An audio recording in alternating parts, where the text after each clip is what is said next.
Bo día. Bo día, Andrea Bo día. Blanco. Bo día, Nosa Fernando. Que tal estás? Eu moi ben. E ti, que tal, como estás? Pois moi ben, neste espazo que che vou dicir, que Sí, a que verdad. sitio, non? Que trae moitos recordos. Verdad que sí? Sí, sí. Pois sí, a verdad que sí.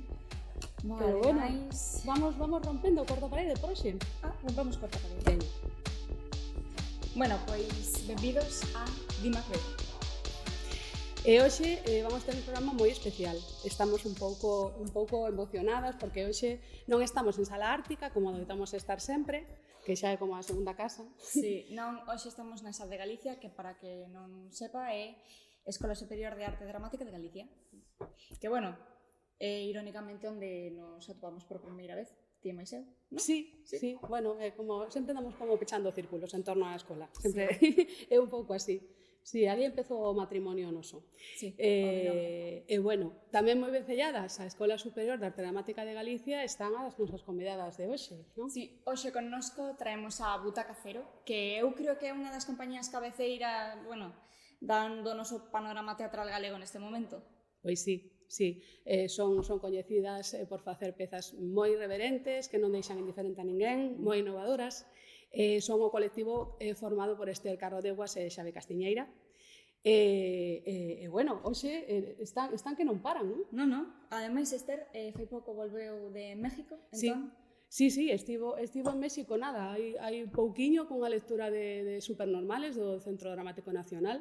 Sí, claro, que ademais estiveron no CDG, CDN, colaboraron con Mid de Rivadavia, bueno, estiveron nominados aos premios Max, aos premios María Casares... Non paran, é que non paran.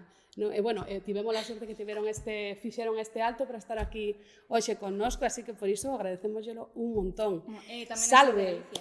E tamén esa de Galicia. Sí. Salve esa de Galicia, salve Butaca Cero, salve Esther Carrodeguas, que escribiu Supernormales. Hola, que tal? Vou me quedar por aquí, así deixo vos a Xavier. Veña. Que tal? Moi ben. Salve Xavi Castiñeiras e o director de Iribarne. Que tal? Hola. Que tal? Bueno, tamén son profe aquí na escola, Sí. pero vou poñer unha da compañía. Así que, pelotita, Mari. Perfecto. Moi ben. Pois salve Butaca Cero, que este ano seguro que levan o Max. Ou eso Ou digamos. Max ou Un ou menos. dous. Max ou menos. Bueno, que tal? Como estades hoxe? Estades... Pois moi ben. Moi Bueno, ben. eu estou así un pouco tal porque estou de regla, que é unha cousa que acontece, Sí, sí, entonces pois Eso tamén está ben asumir, non, que non sempre se está ben e que No. hai días con máis E enerxía e con canalizar. menos, así que así estou. Bueno, Moi ben. estupendo. Ti, Xavi? Pásame a pelota. Ben, eu estou ben, estamos de mudanza, comezando o curso. A mudanza e a regra... A mudanza e a regla, cousas complexas. Ben, moi ben, moi contentas de estar aquí Sí, nesta iniciativa, pareceme fantástico, e si, gracias por facela en nome do Teatro Galego, porque que se vexa máis alá do propio escenario pareceme increíble, claro. Moi boa idea. A vos por vir. Nada. Cóllenos de paso, Bueno, pois que, vides listos para dicir Macbeth hoxe? Sí, ten que ser 3 veces, que senón non pode. Bueno, igual 3 tentaron moito a sorte. Que decir? Macbeth. Sí. Macbeth. Macbeth. Macbeth. Macbeth? Macbeth. Macbeth. Macbeth. Vai caer un foco. Veña, dalle. Non hai foco, Xavi. Non hai foco, dalle. A lenda amarela. Eso. Que queres? Que digas Macbeth. Bueno, ti xa dixeches, tío. Sí, Macbeth. Perfecto. Non ten Sen medo, medo, non? sen Eu medo. quería dicilo así aleatoriamente durante o podcast, pero xa foi. Veña. Pois, séntete libre de dicilo todas as Claro. veces que queiras, Cando el diga algo que non vai moi ben, vou Di, dicir Macbeth. Pareceme Cando hai un erro, Macbeth. Coño, en vez de pitidito. Sí.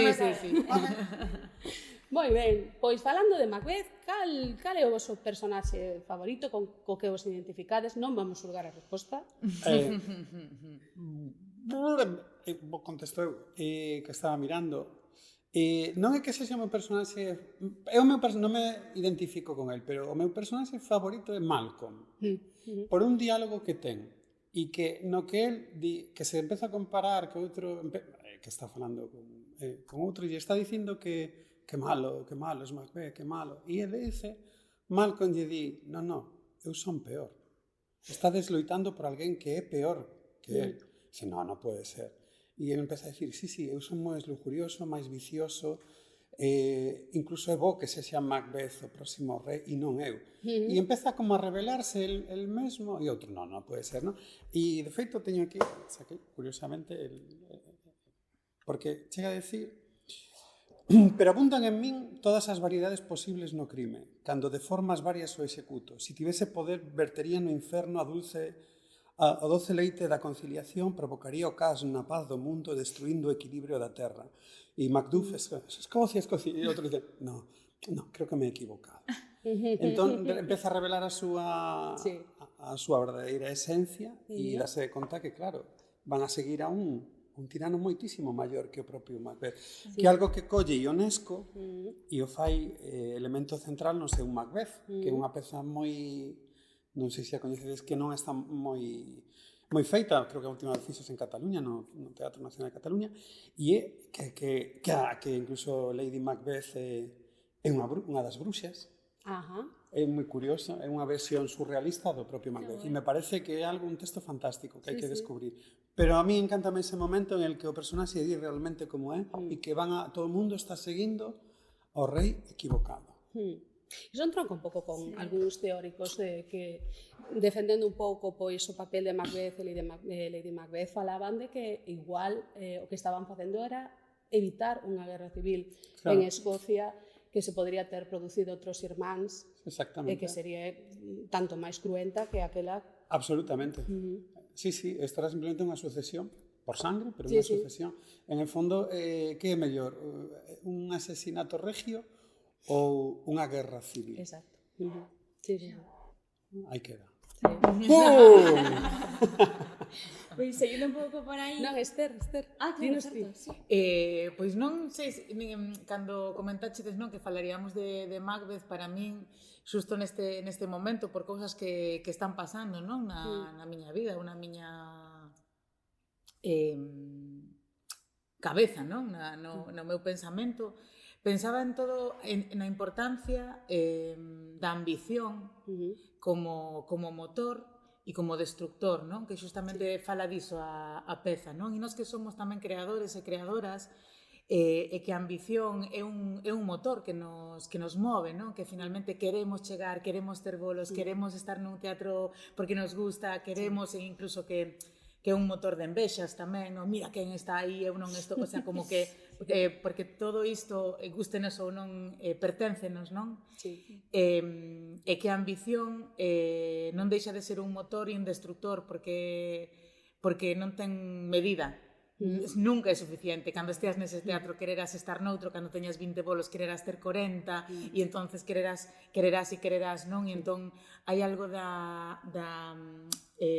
do infinito que implica a propia ambición, que é o que a fai destructiva e que, sen embargo, cando en verdade tamén é un motor que nos axuda a construir, non? Entonces, pois iso é o que me leva a pensar neste momento esa peza. Igual Macbeth non se fala moito dela, ten como esa lenda negra, igual fala demasiado tamén un pouco de nós. Probablemente, sí. Entón, seguindo por aquí, sabes, se tiveses que montar Macbeth, cal coidas que sería como o que distinguiría a tua montaxe do resto? Eu creo que sería todo un mundo Barbie. Comenzaría dentro un mundo Barbie, en el que empeza todo a tingirse de negro. Creo, sempre me veo esa imagen, cando comenzo a ler Macbeth sempre aparece o rosa todo o rato. E hai algo que se vai rompendo por todos os lados, non? E que hai por detrás, como que se vai desfacendo. Eu traballo con unha imaxe sempre que me vincula e eu comenzaría dende aí. Certo que o que me gustaría montar non o Macbeth de Shakespeare, sino o de Ionesco. É que aparecen as brujas, aparecen aspiradoras. Eso di él. Entón, claro, con eso xa tienes ganado todo, non? Ahora en un rumba. Ahora, a ver se vai a ser a seguinte montaxe Butaca Cero que nace aquí hoxe. Mira, ollo. E interésame moito esa montaxe. Eu podo dar o perfil de bruxa. Eu tamén, Perfiles fantásticos. Estoy rodeado. E entón, claro, esa sempre foi así. E sí que é verdade que sempre me gustaría quitar un personaxe darlle moita máis forza a Macbeth, que sempre parece un miñaxoia en relación a... É dicir, está en él xa toda esa... Sí. Eso que me interesaría moito nese mundo rosa, realmente destruir e que se vesen realmente o que hai por debaixo, non? Eso me interesaba moito, que decir que toda a ambición xa estaba por debaixo, está na propia pero comenzaría nun lugar, non sei por qué, rosa. Non se pode decir nada máis. Eu sempre comezo en un lugar moi concreto, abstracto, e logo empezo a formalizar cousas. Ti, se tiveses que imaginar así un plot twist interesante para Macbeth, que se che ocorrería así, bote pronto? A verdade é que eu teño fago moito traballo en proceso, non? Polo tanto, para min xerar imaxes ou xerar como ideas de inicio é moi complicado. Sempre, en canto me vou metendo, en canto vou facendo, é moi difícil para min decir agora, pois faría isto, non? Como Xavier ten esta imaxe ou tal, para min é totalmente o contrario. O que faría é, seguramente, pola miña trayectoria e polo meu tipo de dramaturgia, relacionalo coa realidade, coa realidade, non? Co noso presente, non? Ver que a donde me leva iso agora, a que personaxes de agora ou a que cousas de agora. Posiblemente, se eu adaptase un clásico, sí que o traería ao presente, seguro, posiblemente, ou á historia. A historia nosa, a galega. A nosa. Sí. Esta é a clave un pouco de Butacacera, non? É a inteligencia, eu son todo la... E tú eres o Barbie. Barbie. Quen non? Evidentemente, quen non? E así, a verdade é que así funcionamos así. Pois nós tiñamos un montón de preguntas para vos, pero claro, tivemos que ir criba, porque dixemos, vamos ter a esta xente aquí secuestrada horas e non pode ser. Pero Por bueno, nós nada, máis polo público. claro, bueno, podemos, se queda moi longo, cortamos e vamos por entregas, pero o primeiro que queríamos preguntar, pois é, Butaca Cero, por qué? Por que se chama Butaca Cero, vosa compañía? Xavier. Claro, que eso nace en Madrid, realmente Butaca Cero nace en Madrid con outro dramaturgo que eu traballaba, Óscar Galán, e como non atopábamos un lugar entre o teatro máis comercial e tampouco máis alternativo, porque nos gusta chegar a xente e demais, pero ao mesmo tempo non queremos facer cosas comerciales, relacionámoslo moito con esa fila cero que moitas veces se utiliza para as doacións no teatro e demais, cando hai por causas, pero que non existe. Entón, como que queríamos inventar ese lugar que non que está en un teatro, pero ao mesmo tempo non está, que está nun lugar que non está. Entón, podía ser Butaca Schrödinger, pero neste caso foi por iso, Butaca Cero, ese espazo que existe e non existe ao mesmo tempo. É por iso. Bueno, creo. Nunca se sabe. Sí, de feito, sí, nace diso. Eu sei que Esther, non, quería cambiálo, eu sei xa, ela quería chamar Esterco, Esther and Co. Esterco, Esther and Company. Ese é o meu nome de compañía para cando Xavier e máis eu nos separemos. Xa tes todo previsto. Está todo previsto. Hai que terminar a cámara.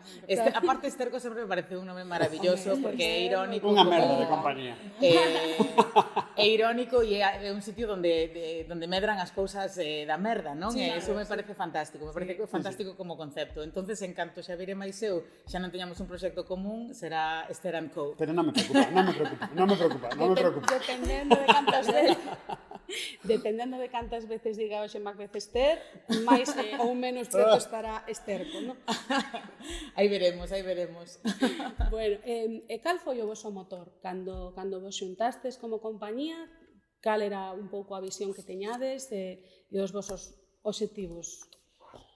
É complexo, non? Porque sempre o camiño dunha compañía penso que se fai mentre se transita, non? Que tamén, e hai moitas cousas que no camiño se van modificando ou se van tomando segundo axentes alleos, externos, non? Segundo como son as subvencións, falábamos antes, segundo que cousas funcionan, segundo que cousas che propoñen outras persoas, porque tamén a nosa compañía dende moi pronto a nos gusta moito colaborar con outras entidades e con outras compañías, con outras persoas, E foron moitas veces outras persoas as que nos propuxeron proxectos que nos asumimos facer, por exemplo, sexa Camiños ou sexa Papaguena, por exemplo, que son dos proxectos que nos propuxeron despois das ondas, tampouco foi unha idea nosa, non? E sempre esta idea de compaxinar o que nós queremos facer co que a nós nos chega e decidimos tamén producir, sempre foi un camiño que se foi mesturando de maneira bastante natural. En xeral, penso que nós temos algo que ten, como está conformada a compañía agora, e despois el que me corrixa tamén, penso que ten moito que ver coa relación coa actualidade, co presente, sempre hai algo que nos linkea co presente, non? Ou con querer facer algo que fala directamente ao presente. Consideramos que o teatro é ese rexistro no que se pode facer iso, non? Que hai outros que son como máis vontade de eternidade, e o teatro é, estás aí, esa persoa está aí, non? Entón, sempre hai esa relación. Hai algo entre contemporáneo e popular, case sempre en todas as nosas propostas hai algo que ten que ver co coetáneo, co contemporáneo, co actual, pero non de maneira experimental, non de maneira distante co público, non de maneira elitista, entendendo a arte como unha cousa que está lonxe do pobo, senón que sí falamos ao pobo, non? E cada vez máis, sobre todo eu, que sempre fun un pouco máis a máis, que as miñas referencias teñen máis que ver coa vanguarda, co surrealismo, co dadaísmo, non? Con eso que xa é moi vello, non é nada novo, pero cada vez me dou máis de conta de que si estou máis preto da barraca, dos títeres de Dieste que de Manuel Antonio, non? Como creadora, en realidade, non? Por poñer dous exemplos que son da miña vila e que dende moi pequena me atacan ou me presionan. Eu sempre me sentín moi cerca de Manuel Antonio, en tanto que vanguardista, e finalmente acabei facendo máis cousas de barraca, non? Sí, eu creo que concordo totalmente. Nós aí temos moi claro que ao final é o camiño que te vai dando as pistas do que a compañía. Ti podes comenzar dende un lugar, nós tivemos moita sorte no inicio porque Esther gañara o premio da MIC con Boaxe. Entón iso, gracias a Roberto Pascual, que apostou por montalo, pois de repente foi como ou tomas esta ola ou esta onda ou non a tomas. E decidimos tomala, casi sin unha conciencia moito ás veces, en plan, pensas que va a ser así la compañía. Non, de repente se tomou, tivemos a intuición e a sorte de chamar unha compañía moi conformada, que foi M2, a Merce Castro e a Julio Perugorría, porque non sabíamos que non tiñamos o coñecemento do sector teatral, e eles nos guiaron. E iso tamén determinou, por exemplo, que fósemos unha compañía que alberga outras compañías, porque se a nos axudaron, como que nos vemos na obriga de tamén o pouquiño que sabemos ofrecerlle as portas ás persoas, a persoas individuais, a todo o mundo, porque é algo que nos deron a nós e consideramos que nós temos que seguir facendo, non? Iso por unha banda, e ao final o camiño te vai revelando a túa propia pel. E iso é moi importante, entender o teu camiño, non? Isto é como el jazz, o sea, tú tienes unha partitura e logo vas improvisando, non? Improvisando co que saia.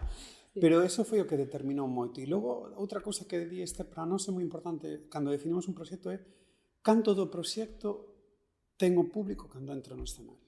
É dicir, non pensamos tanto no que nós queremos contar, sino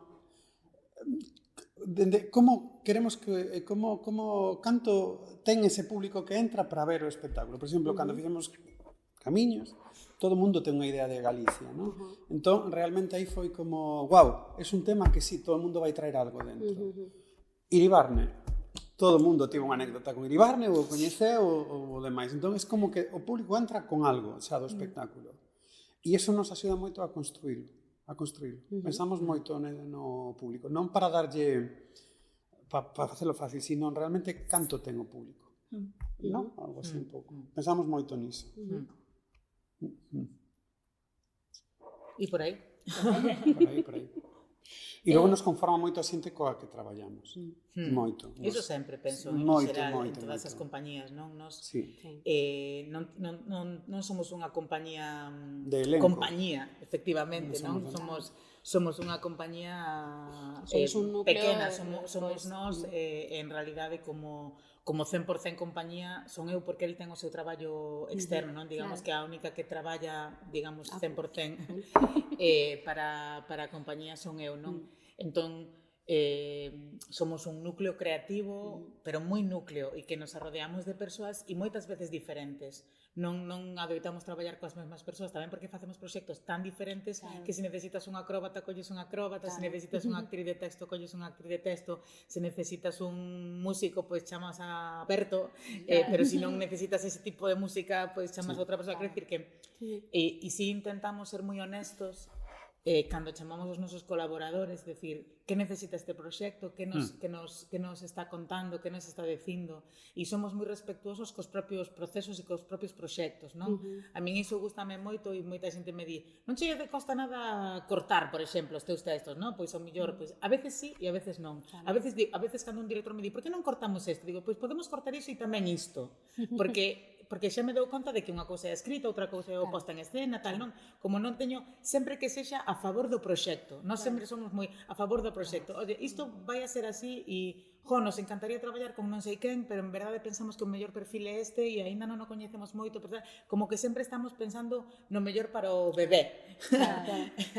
Penso que traballamos moito dende aí, non? E, por suposto, dende o estar ben, que penso que é principal, porque leva moito traballo facer teatro e é principal traballar con xente coa que te sintas cómoda, coa que vayas a estar moitísimas horas no coche e que sexan de risas, non? E que non sexan esas horas de traballo. Claro, sí. E logo tamén, creo que a terceira pata é a importancia da dramaturgia. É dicir, o cuidado absoluto do que se conta. Non vale calquera cousa, non? Nese aspecto eres super escrupulosa con iso. A veces digo, no, pero yo quito esta escena e la... No, porque eso es por esto. Bueno. Drama. Entón, eso é moi importante. Si, a dramaturgia é o eixo máis básico. Sí, pues vamos a volver un pouco aos inicios, xa que estamos na de Galicia, que son inicios para moitas persoas. Sí. Para min, por exemplo, é de Galicia. Cando foi a vosa primeira vez co teatro? Bueno, vou contar a miña historia porque é super curiosa, ademais. Agora non me vou lembrar dos nomes, quizáis. A miña primeira vez co teatro foi con miña nai, porque miña nai facía teatro no cole e era a miña... Non sei se era exactamente a miña profesora ou... porque ela facía teatro tamén con nós, ainda que non fose a miña profesora nese ano, xusto. Ela facía unhas propostas dunha dramaturga galega, que isto é super importante porque é característico, que agora non vou lembrar o nome dela porque ten un nome... Edelmira ou... bueno, fatal. Despois lo ponemos en los comentarios. Despois vos lo mando. E fixen un textiño no cole con ele e con un profesor que se chamaba Severo. Justamente titulábase Como está o mundo, e falaba, por iso digo que é curiosa esta historia, porque cando despois facendo memoria recuperei esta historia e falei con miña nai e tal, titulábase Como está o mundo, e era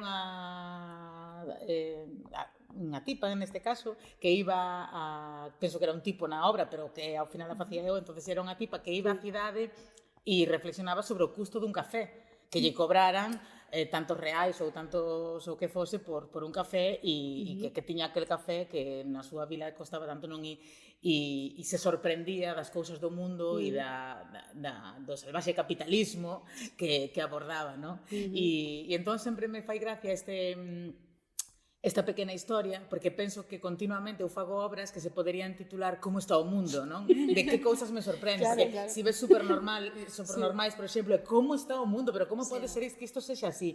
E Iribarne, pois un pouco o mismo, madre mía, pero que cousas se descubren do mundo, non? Entonces un pouco esa impresión de como está o mundo, que foi a primeira obra que eu representei moi pequeniña no cole, pois aí está.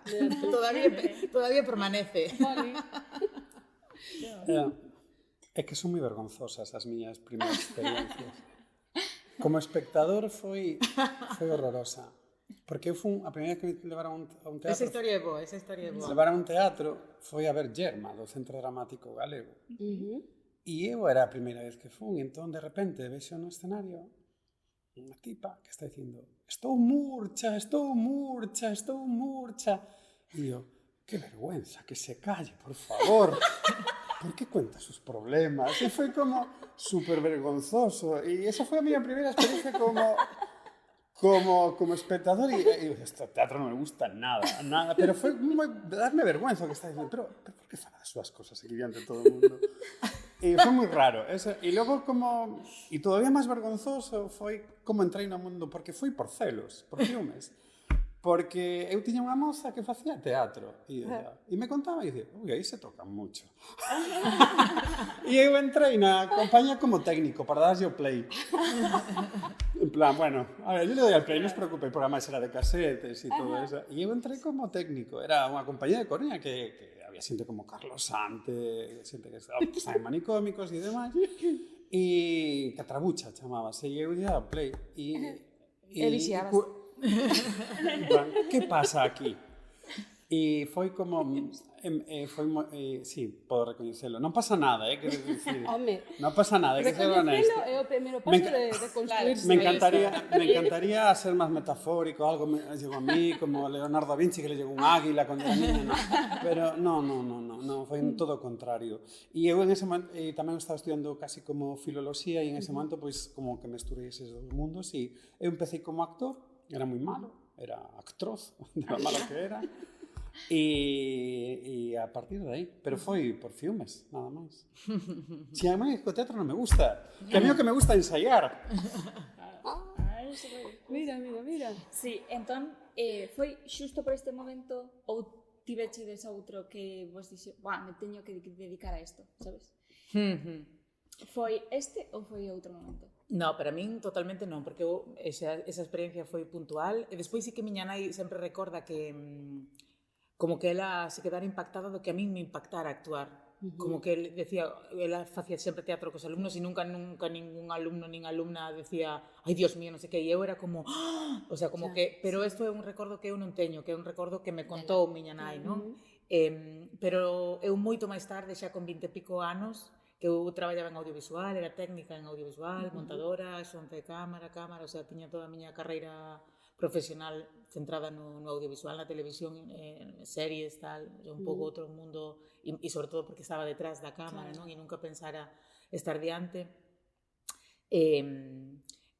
Fun un verán, me fun a traballar a Irlanda, a Dublín, e acababa de facer como uns cursos de corpo ou algo así, e dixen, ostra, vou facer un curso de teatro, porque a mí me parece que se me apunto cos cartos que eu tiña para un curso de inglés ali, dixen, se me apunto un curso de inglés vai estar cheo de españoles, italianos, vou estar falando, digo, onde podo falar eu con xente de verdad, que falen inglés de verdad, non? E entón me metín nun curso de teatro ali, sin ter nin puñetera idea de inglés nin de teatro, e fixen o meu primeiro taller de teatro, non? Que foi unha experiencia completamente reveladora para min, porque tamén descubrí unha cousa que me vai a mí moi ben, que é o working project, que é o proceso, xustamente falábamos antes, non? Que nunha película ti tens que ter como todo moi previsto, que vas a gravar, que vas a ter, que necesito un coche rojo, que necesito un non sei que máis, e no teatro hai un proceso, é procesual. E a vivencia de ser actriz e de actuar ali en inglés con actores que nin siquiera eran ningún, éramos moi bons, non? Foi unha experiencia moi potente para min. E a maravilla que eu sentín, que agora é outro mundo, gravamos con iPhones e todos temos unha cámara, pero non era así. Agora hai focos, pois estas luces que nos iluminan, non? Que hai unha economía moi barata no audiovisual, pero cando eu empecé, que foi fai 25 anos, a economía do audiovisual era increíble. E para min, poder facer algo no que ti dis, sempre digo esta anécdota, dis, ves este transatlántico? E o público xa o está vendo. Se queres facer unha película necesitas un transatlántico, de verdad. Entonces, esta diferencia para min foi abreume un mundo de posibilidades creativas, non? Decir, ostras, todo o que eu querería desarrollar como creadora no audiovisual e que non está fluindo, que non está funcionando, que non teño a economía, que non teño a clarividencia para estar clara das cousas con moita antelación, que me gusta o proceso. No teatro, o teatro conseguía resolver todos os problemas que eu tiña como polos que eu non estaba avanzando como creadora e estaba sendo só técnica ao servizo de outros creadores, non? E aí entendín que o teatro era o meu mundo. E nada máis chegar a Galicia, apunteime a cursos de dramaturgia con Roberto Salgueiro, de interpretación con Alfredo Rodríguez, que despois estivo no xurado de Boaxa e Carmín, que foi un link así. O sea, empecé a meterme aí e moi pronto xa decidín que quería profesionalizarme, intentei, despois tuve outra experiencia que dixen, no, isto é unha locura, xa teño 30 anos, tal. Tive outra experiencia reveladora vendo Cabaret, e dixen, wow, eu quero dedicarme a isto é o que eu quero facer na miña vida, quero sentir iso, quero ser esa persoa con desparpajo que lle di ao público cousas, que un pouco despois acabo sendo ese rol, Sí, non? a figura que... Sí. Este rol un pouco dende a miña De mestre de dramaturgia. ceremonia. Efectivamente, non? E é unha experiencia, pero moi tardía, porque eu xa tiña máis de 30 anos cando decidín cambiar toda a miña vida, abandonei o audiovisual, abandonei outras rutinas profesionais e aquí estamos. Que ben, que ben. Pois no meu caso sí que é verdade que foi na primeira vez que actuei, o primeiro que tiña, eu traballaba, era aficionado, evidentemente, e era na obra de Javier Poncela Ustetti en Ojos de Mujer Fatal, que facía de un criado que era Osidori. E eu lembro que como comenzaba a obra era, eu abría o pano. E eu, mentre estaba abrindo o pano, dice, non quero volver a pechar este pano. E nunca volvín a pechar. E iso sí que foi unha experiencia de saber que estás no teu lugar. Sí. Penso que hai algo moi profundo en xeral nas experiencias teatrais que te unen, porque vivir desto, sobrevivir desto é moi complicado e hai algo moi forte que te une, non? A primeira vez que eu actuei, por exemplo, que foi nun instituto en Santiago con unha compañía que fundáramos, Teatro da Falúa, que fundamos con estes alumnos de Alfredo e tal, unha compañía universitaria, cando eu xa non era universitaria, a primeira vez que actuei sentín unha conexión moi forte con todas as persoas que estaban ali no público, como un fío que me unía a elas, e que eu sempre en xeral me sentín moi desconectada do mundo en xeral, non? E de repente sentir que podía conectar con xente que non coñecía de nada de unha maneira tan profunda como con un fío invisible que me unía á xente, foi superpotente en min esa experiencia. E dixen, ostras, todavía hai a posibilidad de unirme co mundo. Sí. Eu que me sentín sempre separada, alternativa, isto non me gusta, pero isto tampouco, ni me gusta lo convencional, ni lo comercial, ni lo moi alternativo, ni lo no sé qué. O sea, como que sentía conexións verdadeiras co exterior, sempre sentín moi poucas, e sentir esa tan forte foi como, wow, que potente, non? É un pouco iso, non quero deixar de sentir isto, non? Sí, eu penso que é o aquí e o agora. Eu penso que ten que ver con que cando estás aí te tes que situar, te tes que ancorar tanto neste momento presente co que te rodea, co que tes aí, que estás solamente ti soa conectando con todo. Sí, e sen todas esas outras cargas que podes ter depois do que dicías de ideoloxía, de como é, do que che gusta, do que non é, estar aí. Sí, é como que camiñas no valeiro, pero sostido pola mirada dos demais. Sí, e algo super impactante a nivel espiritual. Sí, non estou facendo mística, é unha sensación que cando estás aí arriba te están sostendo a mirada dos demais, por iso é tan importante a mirada do outro, no teatro, non? Sí. Que bonito. E bueno, agora que xa nos contachedes como foi o vosso proceso de entrar o teatro, o mundo do teatro, e agora tedes unha compañía Botacacero, como afrontades os vosos procesos de creación? Porque claro, un proceso de creación, por exemplo, como de Iribarne, que son 3 horas de proceso de creación. De creación non, eso é espectáculo. Como afrontades? Pois, primeiro, asumir que cada proxecto é diferente, que ten un inicio diferente, un proceso diferente e incluso unha profundidade diferente, unha duración diferente. Eso primeiro, que non hai un sistema para nós, porque non facemos proxectos que se parezan tampouco, non? Sí, os niveis de producción cambian, todo. E despois que sí que é certo que nós o tempo que facemos o proxecto creativo e o proxecto de producción non se diferencian. É todo procesual. Isto moitas veces é un problema, porque nós non tiñamos escrito Iribarne cando xa tiñamos un montón de pasta concedida para facelo, e dá moitísima vértixe, non? Isto. Pero resulta que eu, persoalmente, non escribo Iribarne se non teño pasta para facer Iribarne.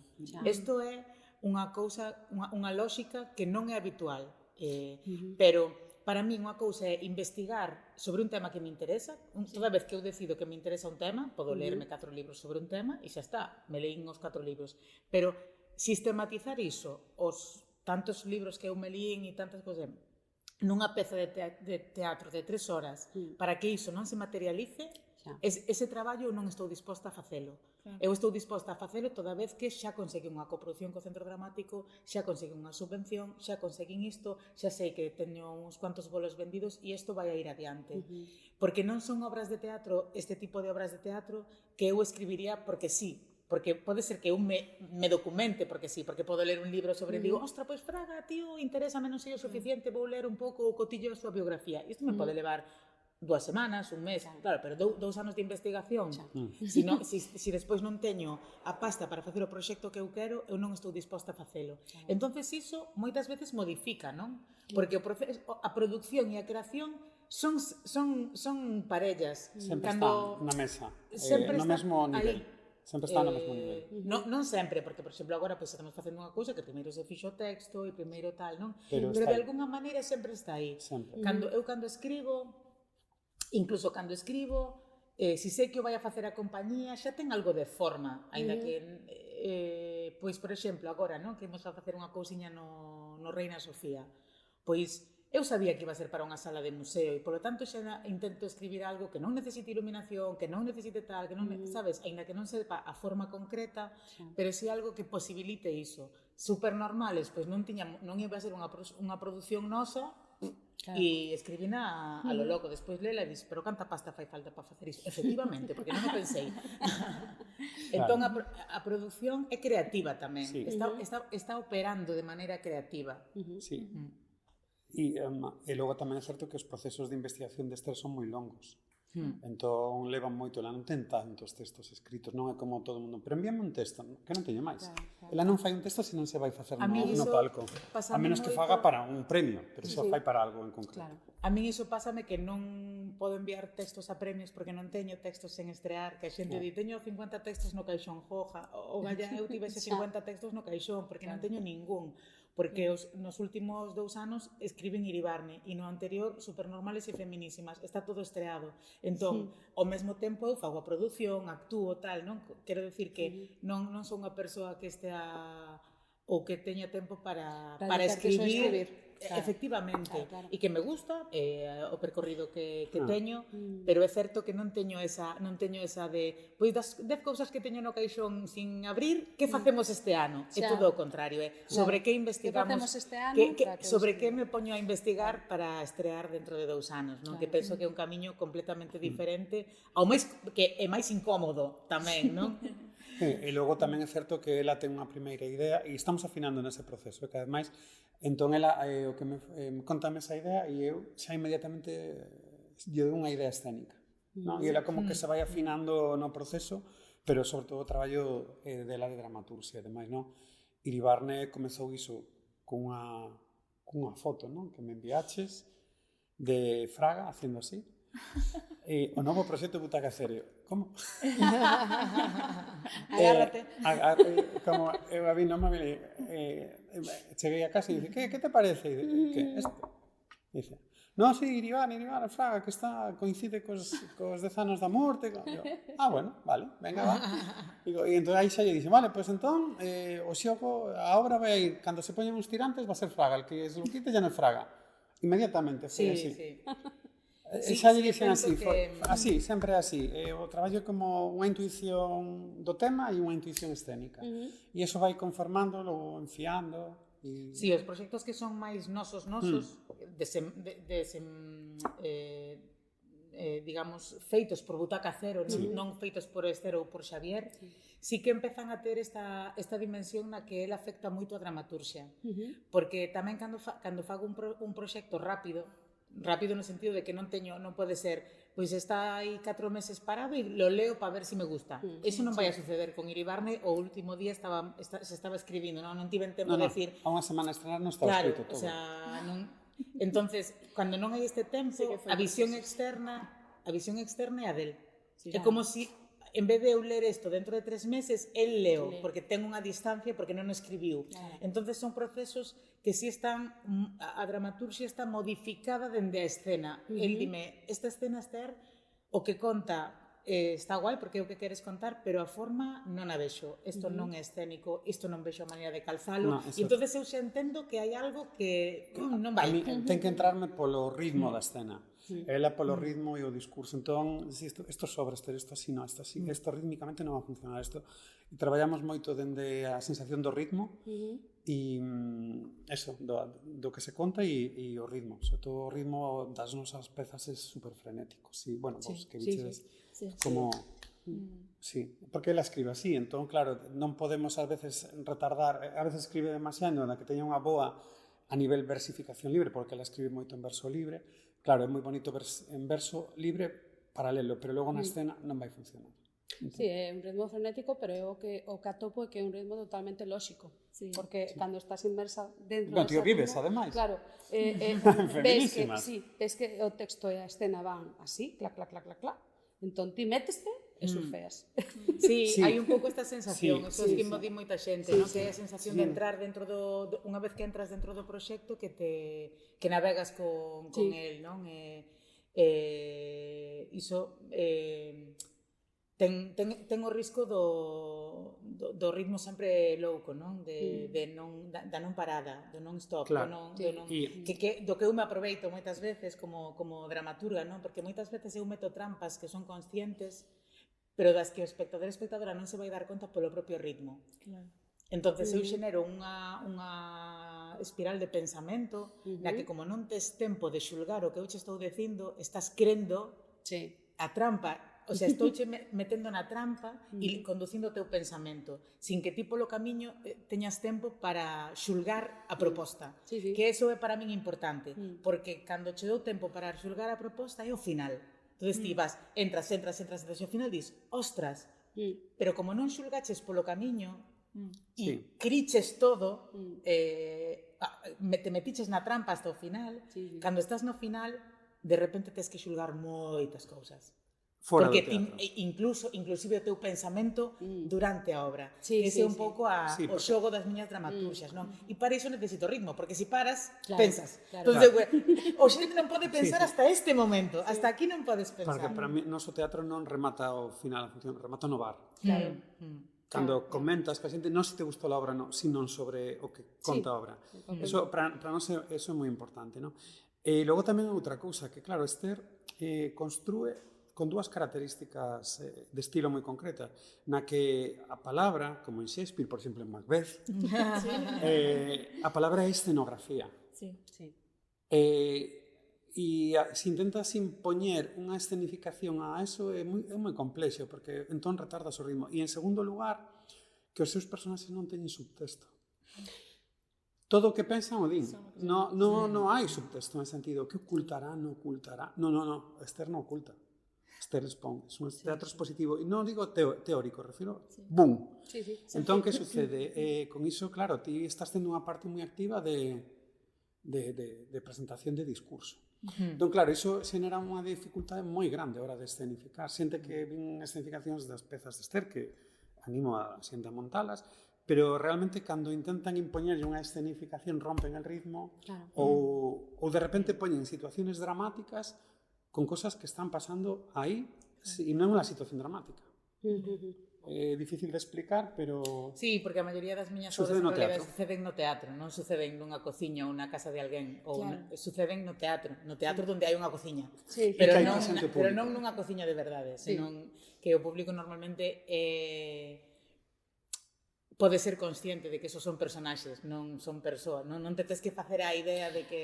Sí, porque tamén como en moitas delas estás ti con ese papel de mestre de cerimonias, hai como un distanciamento que xa... Sí, sempre hai esta impresión de teatro, de teatro, non?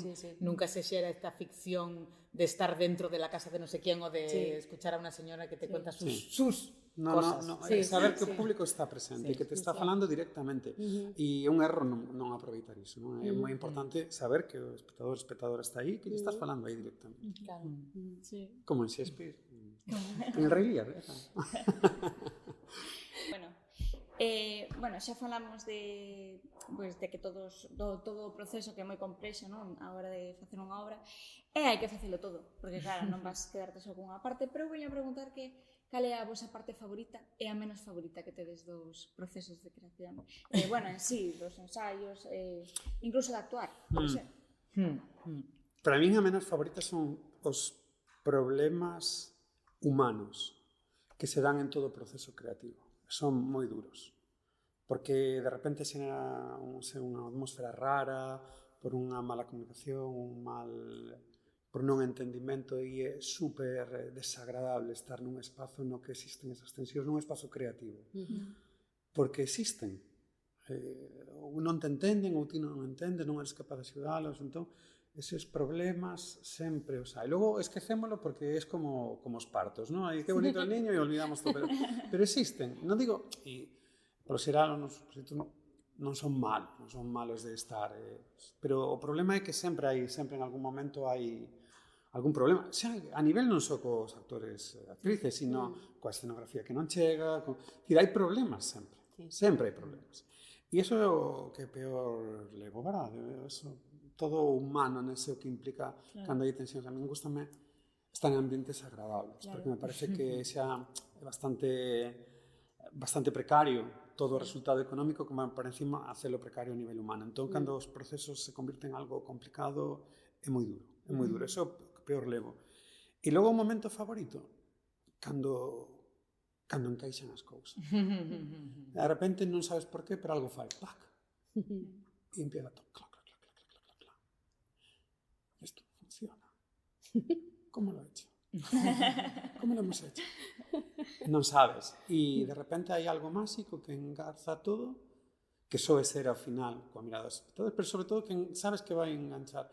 E iso é o máis bonito. De repente como un problema que está aí e estás loitando con él e termina sendo incluso o mellor da outra. A mí iso que máis me interesa.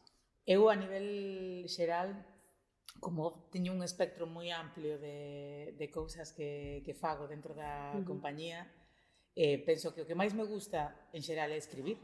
Eu síntome dramaturga, concretamente, encántame investigar, sacar as ideas para as escenas, o sea, este momento que ademais é como moi solitario, non? E a mí me encanta o teatro justamente porque como eu son bastante solitaria, me obriga a estar con xente, non? Que isto me parece maravilloso, e conectar, o que falábamos antes, non? Pero este momento da creación e de estar como, pues, acabo de descubrir isto, inventar, e mirei en... O sea, este momento da explosión creativa me fascina, me parece maravilloso, e sen dúbida o peor é a distribución para min. E non porque sexa algo que estou aprendendo que teño que aprender, non? Que non é algo que sexa máis feo que o outro, senón que simplemente eu non teño un perfil comercial e polo tanto é un traballo que non sei facer, que non me gusta facer e que teño moitos rexeitamentos que teñen que ver tamén coa miña ideoloxía e coa miña maneira de ver o mundo, non? E con moitas cousas que están profundas e que é moi difícil romper, non? E que eu estou intentando que en vez de distribuir, comunicar, non? Que eu máis teño este proxecto, interésache, non che interesa, traballar máis dende a comunicación e dende aí que dende a venta directa, que por moitos anos que levo coa compañía non acaba de funcionar, nin son boa pechando datas, nin me atrevo a coller o teléfono, o sea, sigo tendo as mesmas reticencias que vos arrancades compañía teredes tamén, e que é un clásico, pero que é así, porque temos vergonza do que facemos, sentimos vergonza da venta, non somos capaces de superar ese momento e somos moitos e a herbe pouca. Esas son circunstancias coas que é moi difícil e fíxate que odio pechar trimestres, odio contratacións, odio Excels, o sea, todo isto me enturbia un pouco, pero o asumo e, sen embargo, a distribución é algo que, por exemplo, en España que nos leva Rocío Pindado a distribución é maravillosa, e eu digo, madre mía, que maravilla, e ela encima que o leva ben, que o fai de maravilla, que nos cuida, e que te sintes como, digo, que ben, porque ela é unha profesional diso, e eu son da dramaturxia, e ela fai o seu traballo e o fai maravillosamente, e eu fago o meu, e o fago o mellor que podo. Entón, iso, de todo o que teño que asumir, para min sigue sendo a pedra, por desgraza. Sí, é verdad que o principio de levantar o teléfono, cando sobre todo non sabes como te van a contestar ao outro lado da línea, eu creo que deberíamos estudiar tamén unha parte de ADE, porque a este paso xa... Pero direivos que esa sensación para min non desaparece. Non desaparece. Incluso que eu xa chamo e xa teño un nome e a xente xa coñece a compañía e ai, Esther, si, dime. Jova, sabes, pensei que iban a ser os primeiros anos, non, porque el o mellor é a 50 chamada que recibe ese día de alguén que intenta venderlles algo e non depende de que te chames Ana ou Esther ou, sabes, depende dunha circunstancia económico-cultural que é moi insalvable. Nada, temos que facer callo. Sí. Sen dúbida. A seguir. traballar, Sen dúbida. E creo que querías ter importante, que tens que distribuir en base a túa personalidade. Sí. La dela é comunicar e se te interesa, non insiste. Se te interesa, non. Cada un ten que atopar a súa forma. Na compañía ela, porque, bueno, traballa no outro lado, ela se encarga de todos os procesos. Claro, nós precisamente queríamos preguntarvos tamén, pois, nos vosos inicios, cal foi o meirán de hándicap que atopástedes? As maiores dificultades, como conseguistedes vencelas, e que consello poderíades dar a xente que empece? Sen dúbida, o máis difícil de arrancar é a distribución. Nós non tivemos problema na primeira obra, Boaxe Carmín, porque era unha coproducción con M2 que distribuiu Julio Pérez Gorría, e a primeira ensinanza é que todos eses sitios aos que fomos con Boaxe Carmín desapareceron do noso listado de contactos toda vez que non chamaba Julio Pérez Gorría, que era o distribuidor. O sea, a primeira ensinanza foi que todos eses sitios nos que a compañía xa estuvera non eran sitios nosos, eran sitios da persoa que distribúe, que a persoa que vende é a que ten os contactos. E que nós, ainda que fóramos ali, a compañía fose nosa, o texto fose meu, a dirección súa e todo iso, e todo o traballo creativo fose en realidade butaca cero, quen vendera iso e quen contactara e a quen lle ian contratar os seguintes proxectos era a Julio Pérez Gorría. É dicir, que a persoa de referencia de venta é unha persoa importantísima nunha compañía. E que, polo tanto, ter unha relación directa co teu distribuidor ou ser ti o distribuidor é moi importante. Se ti formas a unha persona na tua compañía que vende os teus proxectos, el ten os contactos e o día que se vai e monte unha compañía sen ti, el vai a ser quen teña e quen vai a eses teatros, e non ti, ainda que sexas a creadora, ainda que sexas autora, ainda que sexas, non ten que ver, porque hai un circuito de venta que funciona así. Non funciona por quen é o creador, senón quen é a persoa na que se confía para a venta. O sea, ti confías en que alguén che vai traer o que el di, o que vai a firmar todos os contratos ben, que vai a facer o seu traballo de maneira profesional. E é unha relación comercial. Entonces, eso foi un aprendizaxe de principios, foi duro, porque nós pensábamos, xa estivemos en estes teatros, agora cando chamemos, isto xa vai a funcionar. E foi retrasar o proceso e encima soportar o ostión de pensar que xa tiñamos unha portiña aberta e que esa porta en realidade estaba pechada e que tiñamos que volver a empezar de cero. Porque entón iso foi unha aprendizaxe dura. E sobre todo que a constancia é resiliencia, constancia, o que falábamos ambición, non? Porque resistir, pero iso como sobrevives tantos anos? Sí, un consello para alguén sempre digo nas clases, mira, importante, que parece unha tontería, poñes un horario. De 9 a 2 vou estar traballando, ainda que non teñas nada de obligarte. Comezar implica eso, constancia, que non teña que buscas, ponte un horario e a partir, porque senón vas a ir deixando. Non quero chamar, non quero facer, entón morren as cousas. Tens que tomalo como que o 10% disto é arte e o 90% é produción.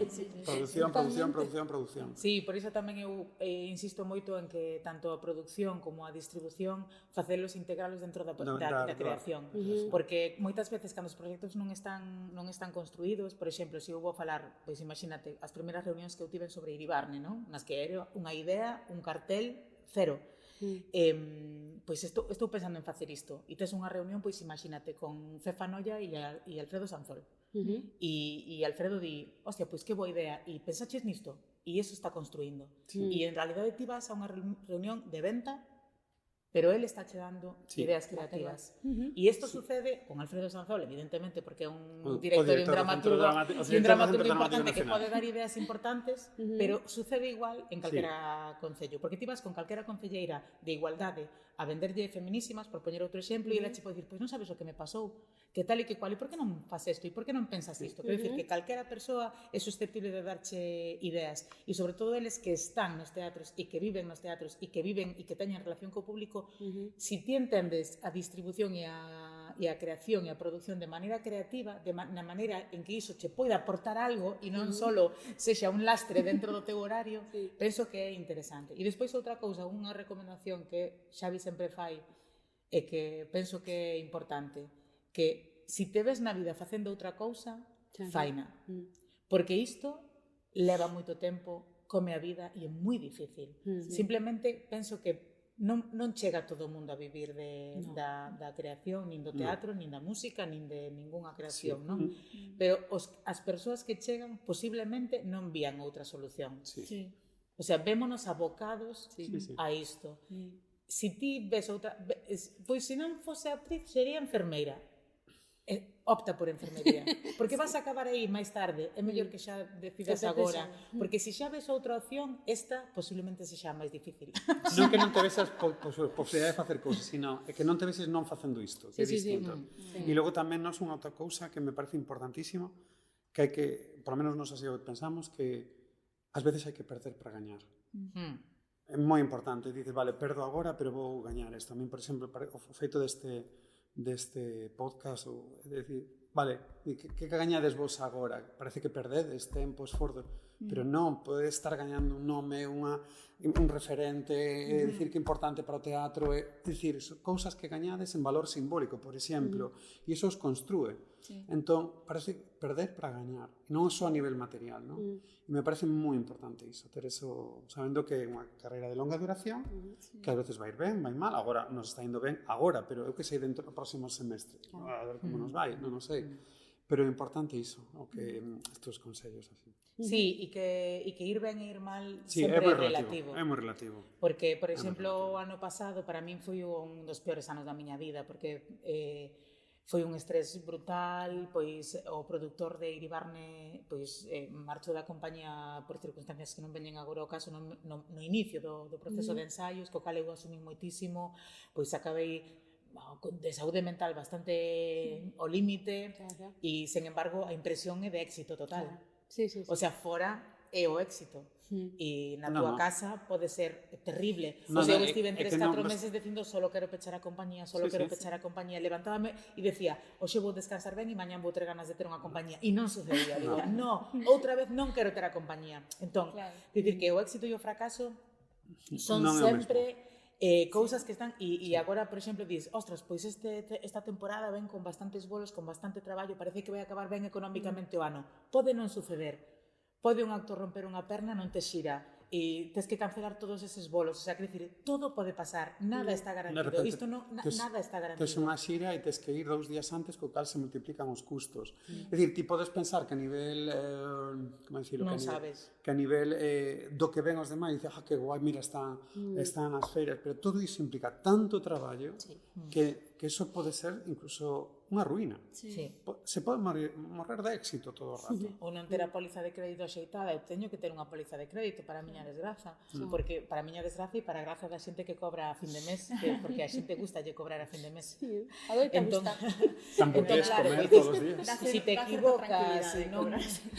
equivocas, si non pides o suficiente, non tes cartos, tal, como amplío, como, o sea, hai toda un puzzle tan grande, unha maraña tan grande que calquera cousa que falle, pois está sempre... É como o xogo este da Llenca. Sí, e ademais, canto máis grandes son os proxectos e parecen mellores, en realidad implica un nivel de producción moitísimo máis grande.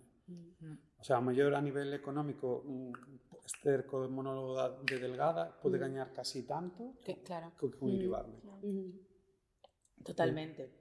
É moi difícil rentabilizar un proxecto grande o suficiente como para que proporcionalmente teña un beneficio adecuado á súa propia economía, porque Claro. terías que subir moitísimo. Pero logo a os nivel orzamentos. da compañía é moi importante e logo estamos encantadísimos con todo o elenco, é un placer absoluto estar con eles, facer o espectáculo, pero todo a nivel de producción é extremadamente complexo. Sí. Sí. Si a verdad que temos a lideira de facer teatro e persíguenos un pouco, porque, madre mía. Que para vos o teatro, entón? Despois de toda esta... Pois falámoslo onte un pouco, que estamos nun lugar que é a forma de entender o mundo dende nós para explicarlle a outras persoas. Verdad? Falábamos onte de facemos teatro non por facer teatro, sino por o feito de entender o mundo e explicalo ás persoas que nos queiran escoitar dende un palco. Sí, é un acto de funir para que entender as cousas. Iribar nos fixo, por exemplo, entender por que a política actual é así. E iso nos axuda a contar a outras persoas, non? É unha forma de comunicación co público, pero sobre todo coa idea de entendelo nós. Sí. Sí, eu penso que si para min tamén a creación e escribir tal sempre foi unha maneira de entender o mundo, non? E de alixeirar o peso. Sí. E non deixou de non deixa de selo, non? A nivel profundo. Esa maneira, pois o que falamos de conectar, de estar, de entender, de comunicar. Sen dúbida para nós, o sea, é unha parte super importante da nosa vida. Moi grande. O teatro é a nosa vida. É que vivimos moitísimo para o teatro, porque nos axuda a vivir mellor tamén, non? Sí, nos dá temas, formas de entender as cousas, referentes, pensamentos, e como canalizar todo o que hai, porque hai demasiado no mundo. Unha canalización, E canalizamos a partir e nos permite falar públicamente e privadamente tamén. E entender, sí. Entón, poñéndonos un pouco teóricos, como definiríades o concepto de teatralidade? Wow. Teatralidade, eu entendo teatralidade como xogo. O sea, como literalmente os nenos e as nenas cando xogan, non? Que o sea, a conversión a isto é unha casa.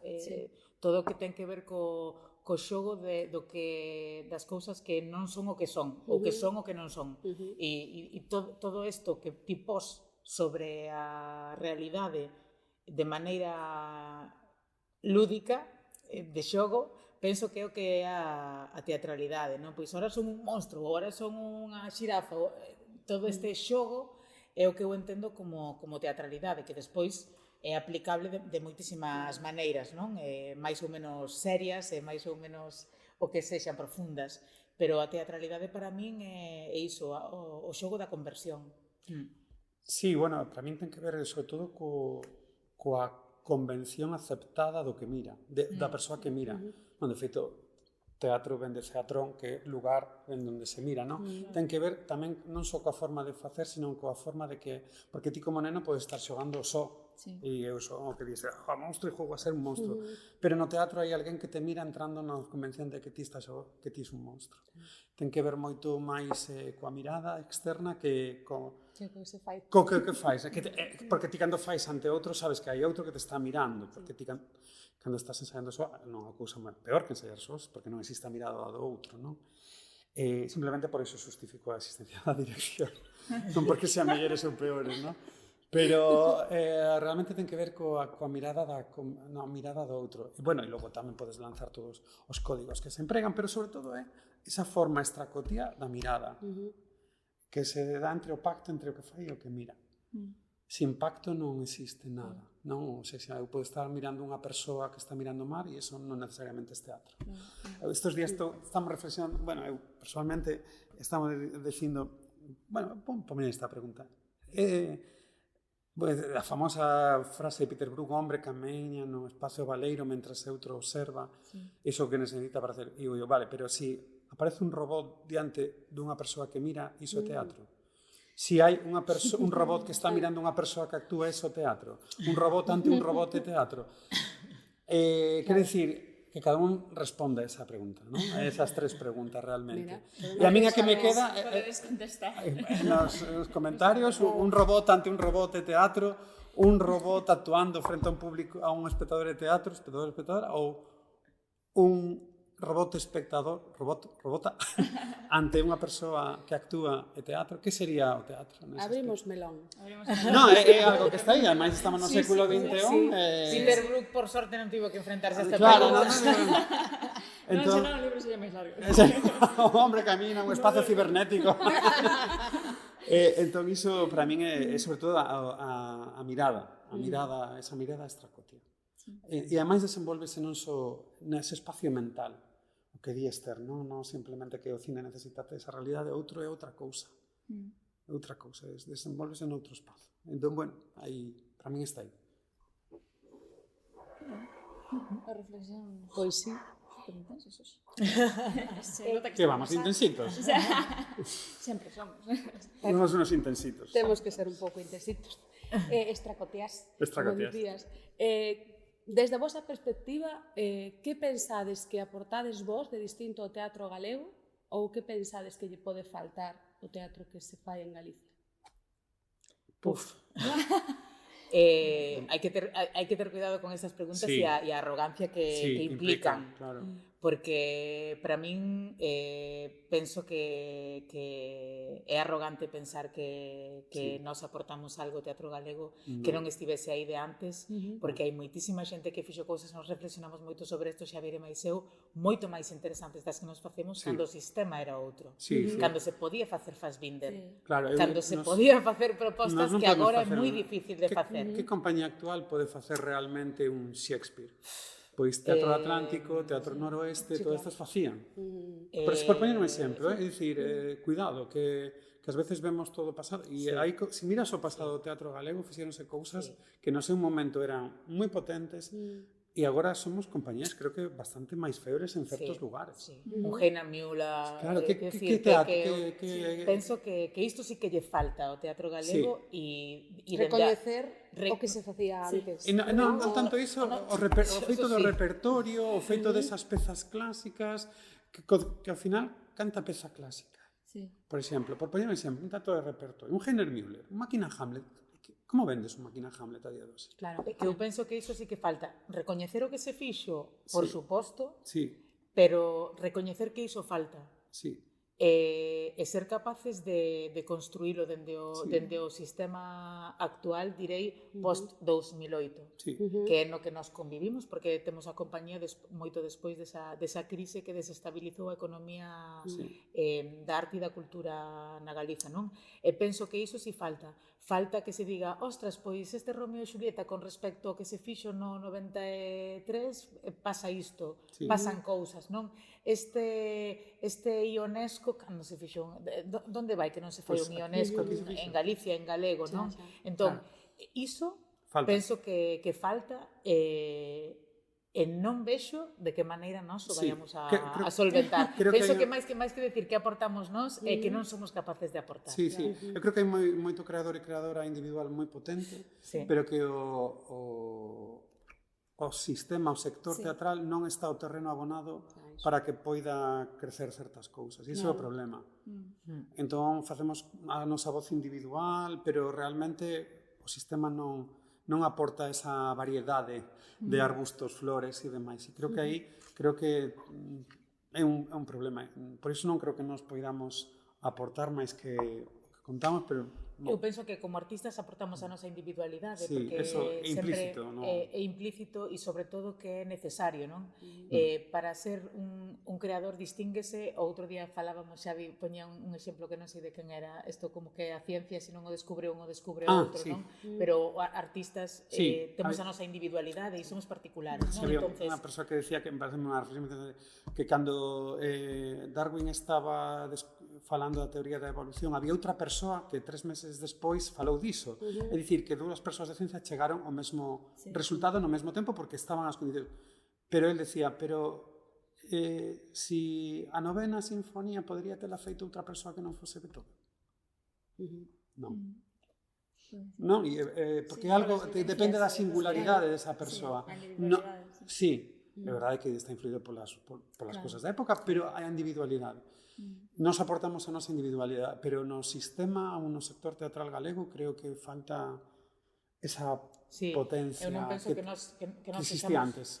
que nós sexamos unha compañía que aporte cousas que non están, porque moitas das cousas que nós desenvolvemos hai outras compañías que tamén o fan. Nos sentímonos moi preto das linguaxes de Chévere ou de moitas das obras de Chévere, por poñer un exemplo, e de ningunha maneira nos cremos máis ou menos, sabes? Fixemos unha ópera e onde vai que Chévere xa fixera unha. Quero decir que, por poñer un exemplo moi sintomático de algo que parece moi original e que é un proxecto que nin sequera era noso, que era de Iago, e que outras compañías antes xa estiveron aí. Quero decir que hai que ter esa humildade de que nós estamos facendo cousas que nos parecen interesantes, pois non as faríamos, que son proxectos grandes, pois estamos facendo unha obra de 3 horas, unha obra política e tal, pero xa outras compañías o fixeron, é dicir, non aportamos nada novo, aportamos a nosa presencia, a nosa individualidade e a nosa maneira de velo e o noso xogo, pero a cousa, penso que está o interesante é que non somos capaces de aportar. Porque eu, se quixera, a min encantaríame un dos textos que máis me fascina da literatura dramática universal é o Boisek, e eu non vexo de que maneira Butaca Cero dentro do panorama teatral galego. Sí, a mí encantaríame montar Hamlet. Vayamos a poder facer non podo facelo. vayamos a poder desenvolver isto en un sistema como agora mesmo, ou ao mellor é unha limitación nosa mental, non? Pero de alguna maneira vemos que encaixan máis outras propostas, que encaixa máis un texto que eu faga no presente, encaixa máis.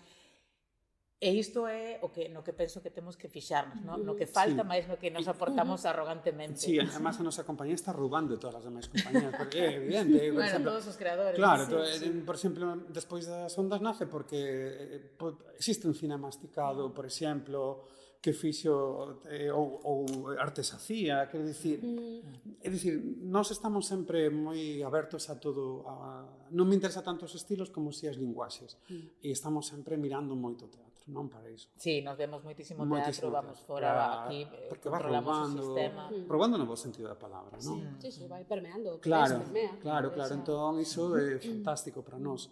Entón iso sí que é o único que facemos, pero o sistema é o que hai que creo que hai que reflexionar sobre ele. Sí, recollendo un pouco o tema da individualidade, claro, as vosas pezas, por exemplo, non serían as mesmas se as fixera outra persoa, non? Entón, que aprendichedes vos mesmos das vosas pezas? O sea, a nivel persoal, hai algo que recollichedes que ao final, pois, pode cambiar ou pode evolucionar dentro da vosa persoa, experiencia? Sí, claro. Todas as pezas que facemos, como que todas as pezas xa nos conforman como ser humano, non? O sea, van parte, igual que todos os personaxes que vos fagades son como parte da vosa pel. Algún día morreredes vos e os vosos personaxes tamén, non? Pero como que conforman cada un das frases que estamos dicindo grazas ás pezas que fixemos, a reflexión que nos dá, política, persoal, espiritual, en todos os niveis. E ademais nese nivel nós non queremos facer proxectos no que non vexamos a nosa voz nel, algo concreto, non facer teatro por facer teatro. Sí, é que justamente nós penso que facer teatro é a maneira de cambiarnos tamén. Está justamente aí, non? En que investigas ou que faz ou que todo o que facemos intentamos que nos modifique, que nos cambie, que nos mellore, que nos afecte, no? Que teña unha afectación. E todos os nosos proxectos van modificándonos, non? O noso pensamento, a nosa maneira, incluso o noso día a día, ou as decisións que tomamos, ou a veces me pois, despois de todo o que pensamos con Iribarni agora, pois pasa isto, pois hai que facer isto, ou hai que facer o outro, ou hai que tal, non? Ou modificas a túa maneira de ver, non? Ou, pois iso, Papagena, non? Que aprendemos un montón de cousas de música, non sabíamos nada, pois tes unha visión máis musical, ou todo te modifica. Pero nós sí que intentamos facer proxectos que nos modifiquen, que penso que eso é o interesante para nós, non? Que é unha cousa como de egoísmo, pero de que iso nos nos apegue á realidade e nos faga diferentes. Nutrides esa individualidade vosa para despois... E coa idea de aprender e tamén mostrar as preguntas, nunca o noso resultado mental. Quer dicir, Iribarne, por poner un exemplo, porque sei que a biches, non te dá solucións. Ti tes que logo falar de todo o que biches, entón ti terás as túas respostas. Pero nós facemos eso non como esta é nuestra resposta, non? Estas foron as nosas preguntas, non? Hai un punto de vista sempre, non? Pero, que está claro, pero non están claras exactamente as respostas. E se están claras, está máis na mirada do espectador e da espectadora que porque nós as queiramos deixar claras. Porque hai xente que ten as cousas claras ou que pensa que queremos dicir algo porque pensan que somos dunha maneira ou de outra, non? Hai algo como, porque son así ou porque son así, non está no texto. Está en ti que quixeches ver iso na proposta, non? Pero porque moitas veces isto pasa, non? Que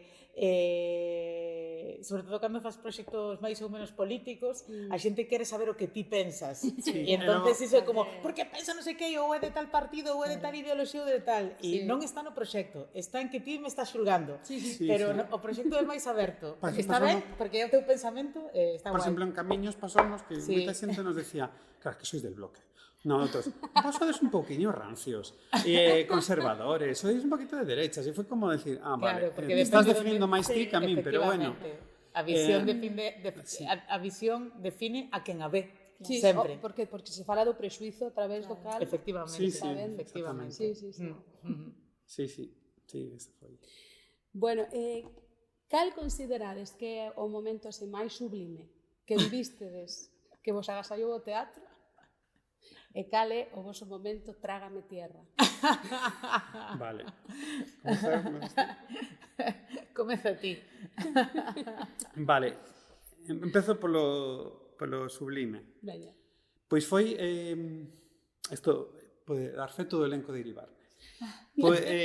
Estábamos en Madrid facendo na sala pequena e ao final do espectáculo, spoiler, Fragamor, e hai unha serie de unhas proxeccións que vai dicindo enterro de Fraga e demais, e pon silencio, non sei que, e hai un texto, non? E dende o público unha persoa en Madrid dixo un puto asesino, dijo así, con unha voz que salió pero dende dentro, fíxose un silencio tan profundo, máis alá do teatral, que de repente a realidade o teatral se mesturou nunha sorte de onda expansiva que todo o mundo fixo, pero dende o respeto ninguén dixo nada, pero non sino porque notou que esa persoa tiña que botalo. Non sei que lle pasou con Fraga, por eso, pero foi de repente tan forte no que o teatro tivo un acto de catarse absoluta, e pareceme un dos momentos que teatralmente máis sublimes que vimos dentro do noso espectáculo. Logo, en outros espectáculos alleos moitos máis, evidentemente, pero ese eu diría que foi o máis. Sí, tivese ese momento parecido en Cangas, non? Cando un espectador díxolle creo que foi muérete ou algo así. Sí, pero non foi nun momento tan condensado de silencio como ao final da obra e tal, non foi máis durante a peza. Non sabía eso. Houve un par de comentarios durante a peza así que dialogaban coa obra. Sí. Foi intenso. Foi potente, sí. E logo o peor momento foi no estreo da compañía na Mil da Ribadavia. Vou contalo aquí en público, que lle saiu fatal a Mabel Rivera, un premio Goya, saiu unha función fatal, pero fatal, ela mesma pode dicir, e de repente estábamos nos saúdos e eu estaba a seu lado e eu estaba destrozada por dentro mal que fora e ela dicindo, por favor Xavi, non me te eches de la compañía. Sí, por favor, estaba a meu lado mentre saudando. E foi tan duro ese momento de el fracaso, el puto fracaso el día que estrenamos. Esa noite foi horrorosa, lembras, non? Sí. E foi durísima, porque de repente a xente da profesión dándote la espalda e cosas así. Esa noite foi horrorosa. En vez de apoiarte, que o difícil que foi xente da profesión dándote a espalda. Foi durísimo, estaba desfeito. Eu resono moito agora con vos, porque claro, nós tamén estrenamos o noso primeiro foi na MIT tamén. Nos co bolo ainda tivemos sorte, pero é que tivemos problemas técnicos, un montón de problemas técnicos, e a 10 minutos de empezar non estaban grabadas as luces, as nosas pobres escenógrafas estaban temblando, nos estábamos ali entre patas en plan, ai Dios, Estábamos ai a Dios. vestir, estábamos... E de repente en 15 minutos estábamos... Perfecta. Sí, puf, pero sí, pasa. Ese foi o máis horroroso. Pasan cosas. Pero agora, bueno, asumido e forma parte do camiño, ademais, non?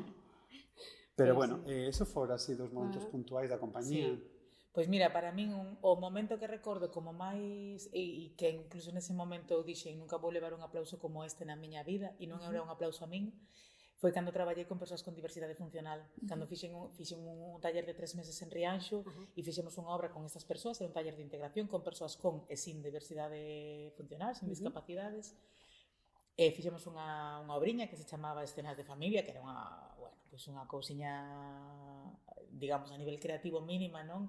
Pero na que persoas con diversidade funcional de Rianxo se subían ás táboas, se levaban sobre o escenario e falaban un pouco de cousas, e había escenas tal, e había unha escena de unha parella de lesbianas e tal, que era como algo que tiñan moito, Dios, vamos a facer isto en Rianxo, tal, o sea, había como moita que vai a pasar con isto e tal, non? E foi un día tan emocionante con eles despois tomando unhas Coca-Colas ou que fora, non? Despois, non? Como si tuvesen unha vida normal.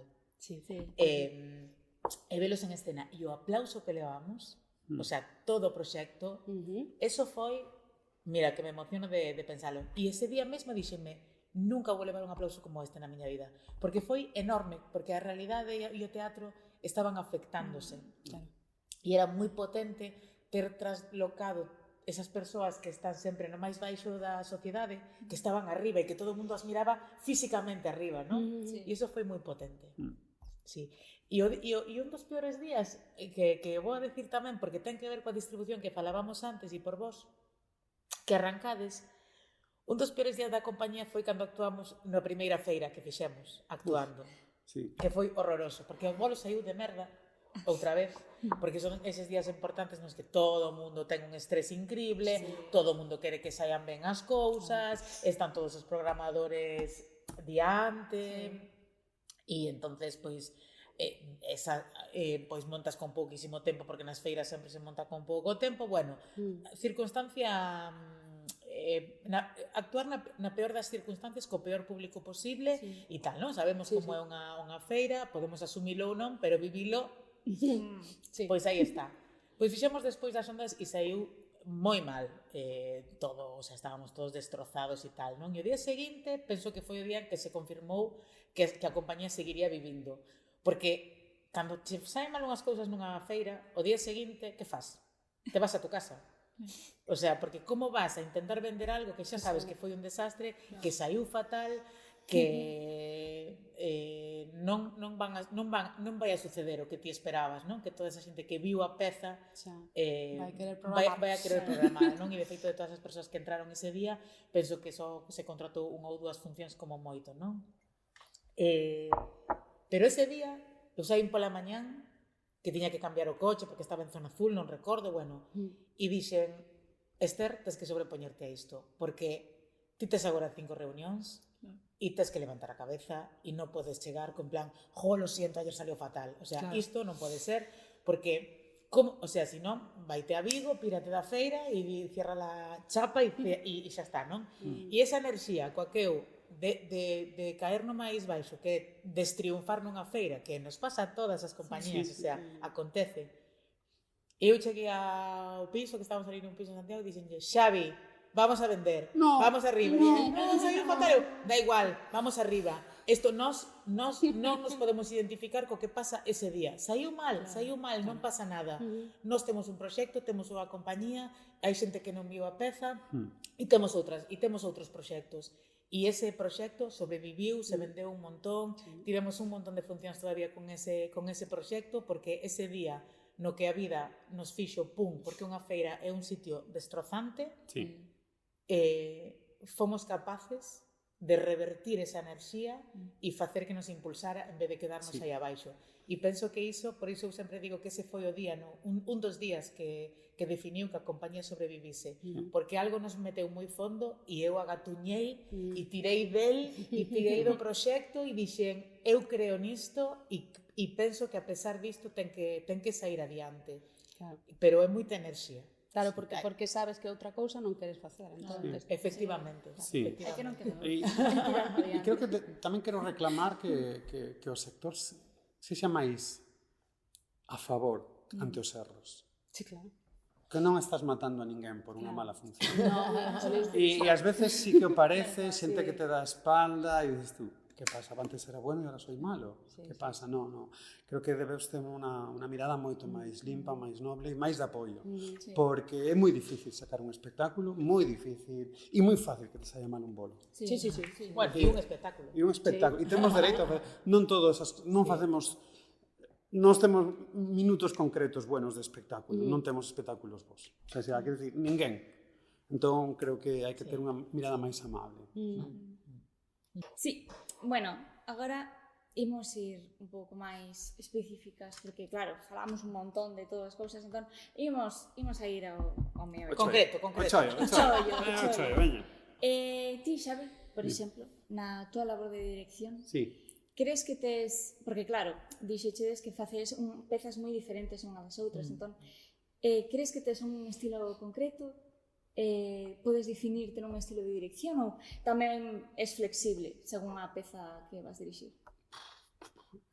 Bueno, non sei se debería contestar isto realmente, non? Porque o que pensa un mesmo que en relación... Eu creo que non teño un estilo concreto, que si teño é como que... Unhas bases... Sí, para min é toda unha cuestión de espacio e tempo.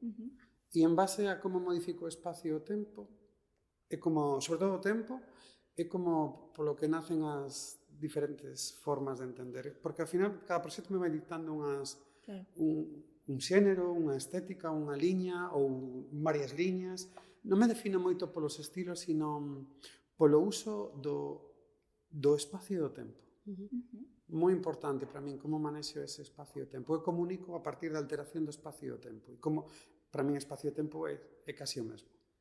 O tempo define o espacio como o espacio define o tempo. Entón, eu traballando con eses dous lugares vou modificando todo o feito da posta en escena. E logo, sobre todo, unha cousa que para min me define moito é considerar que estou preparado. É dicir, que teño as ferramentas para poder facelo.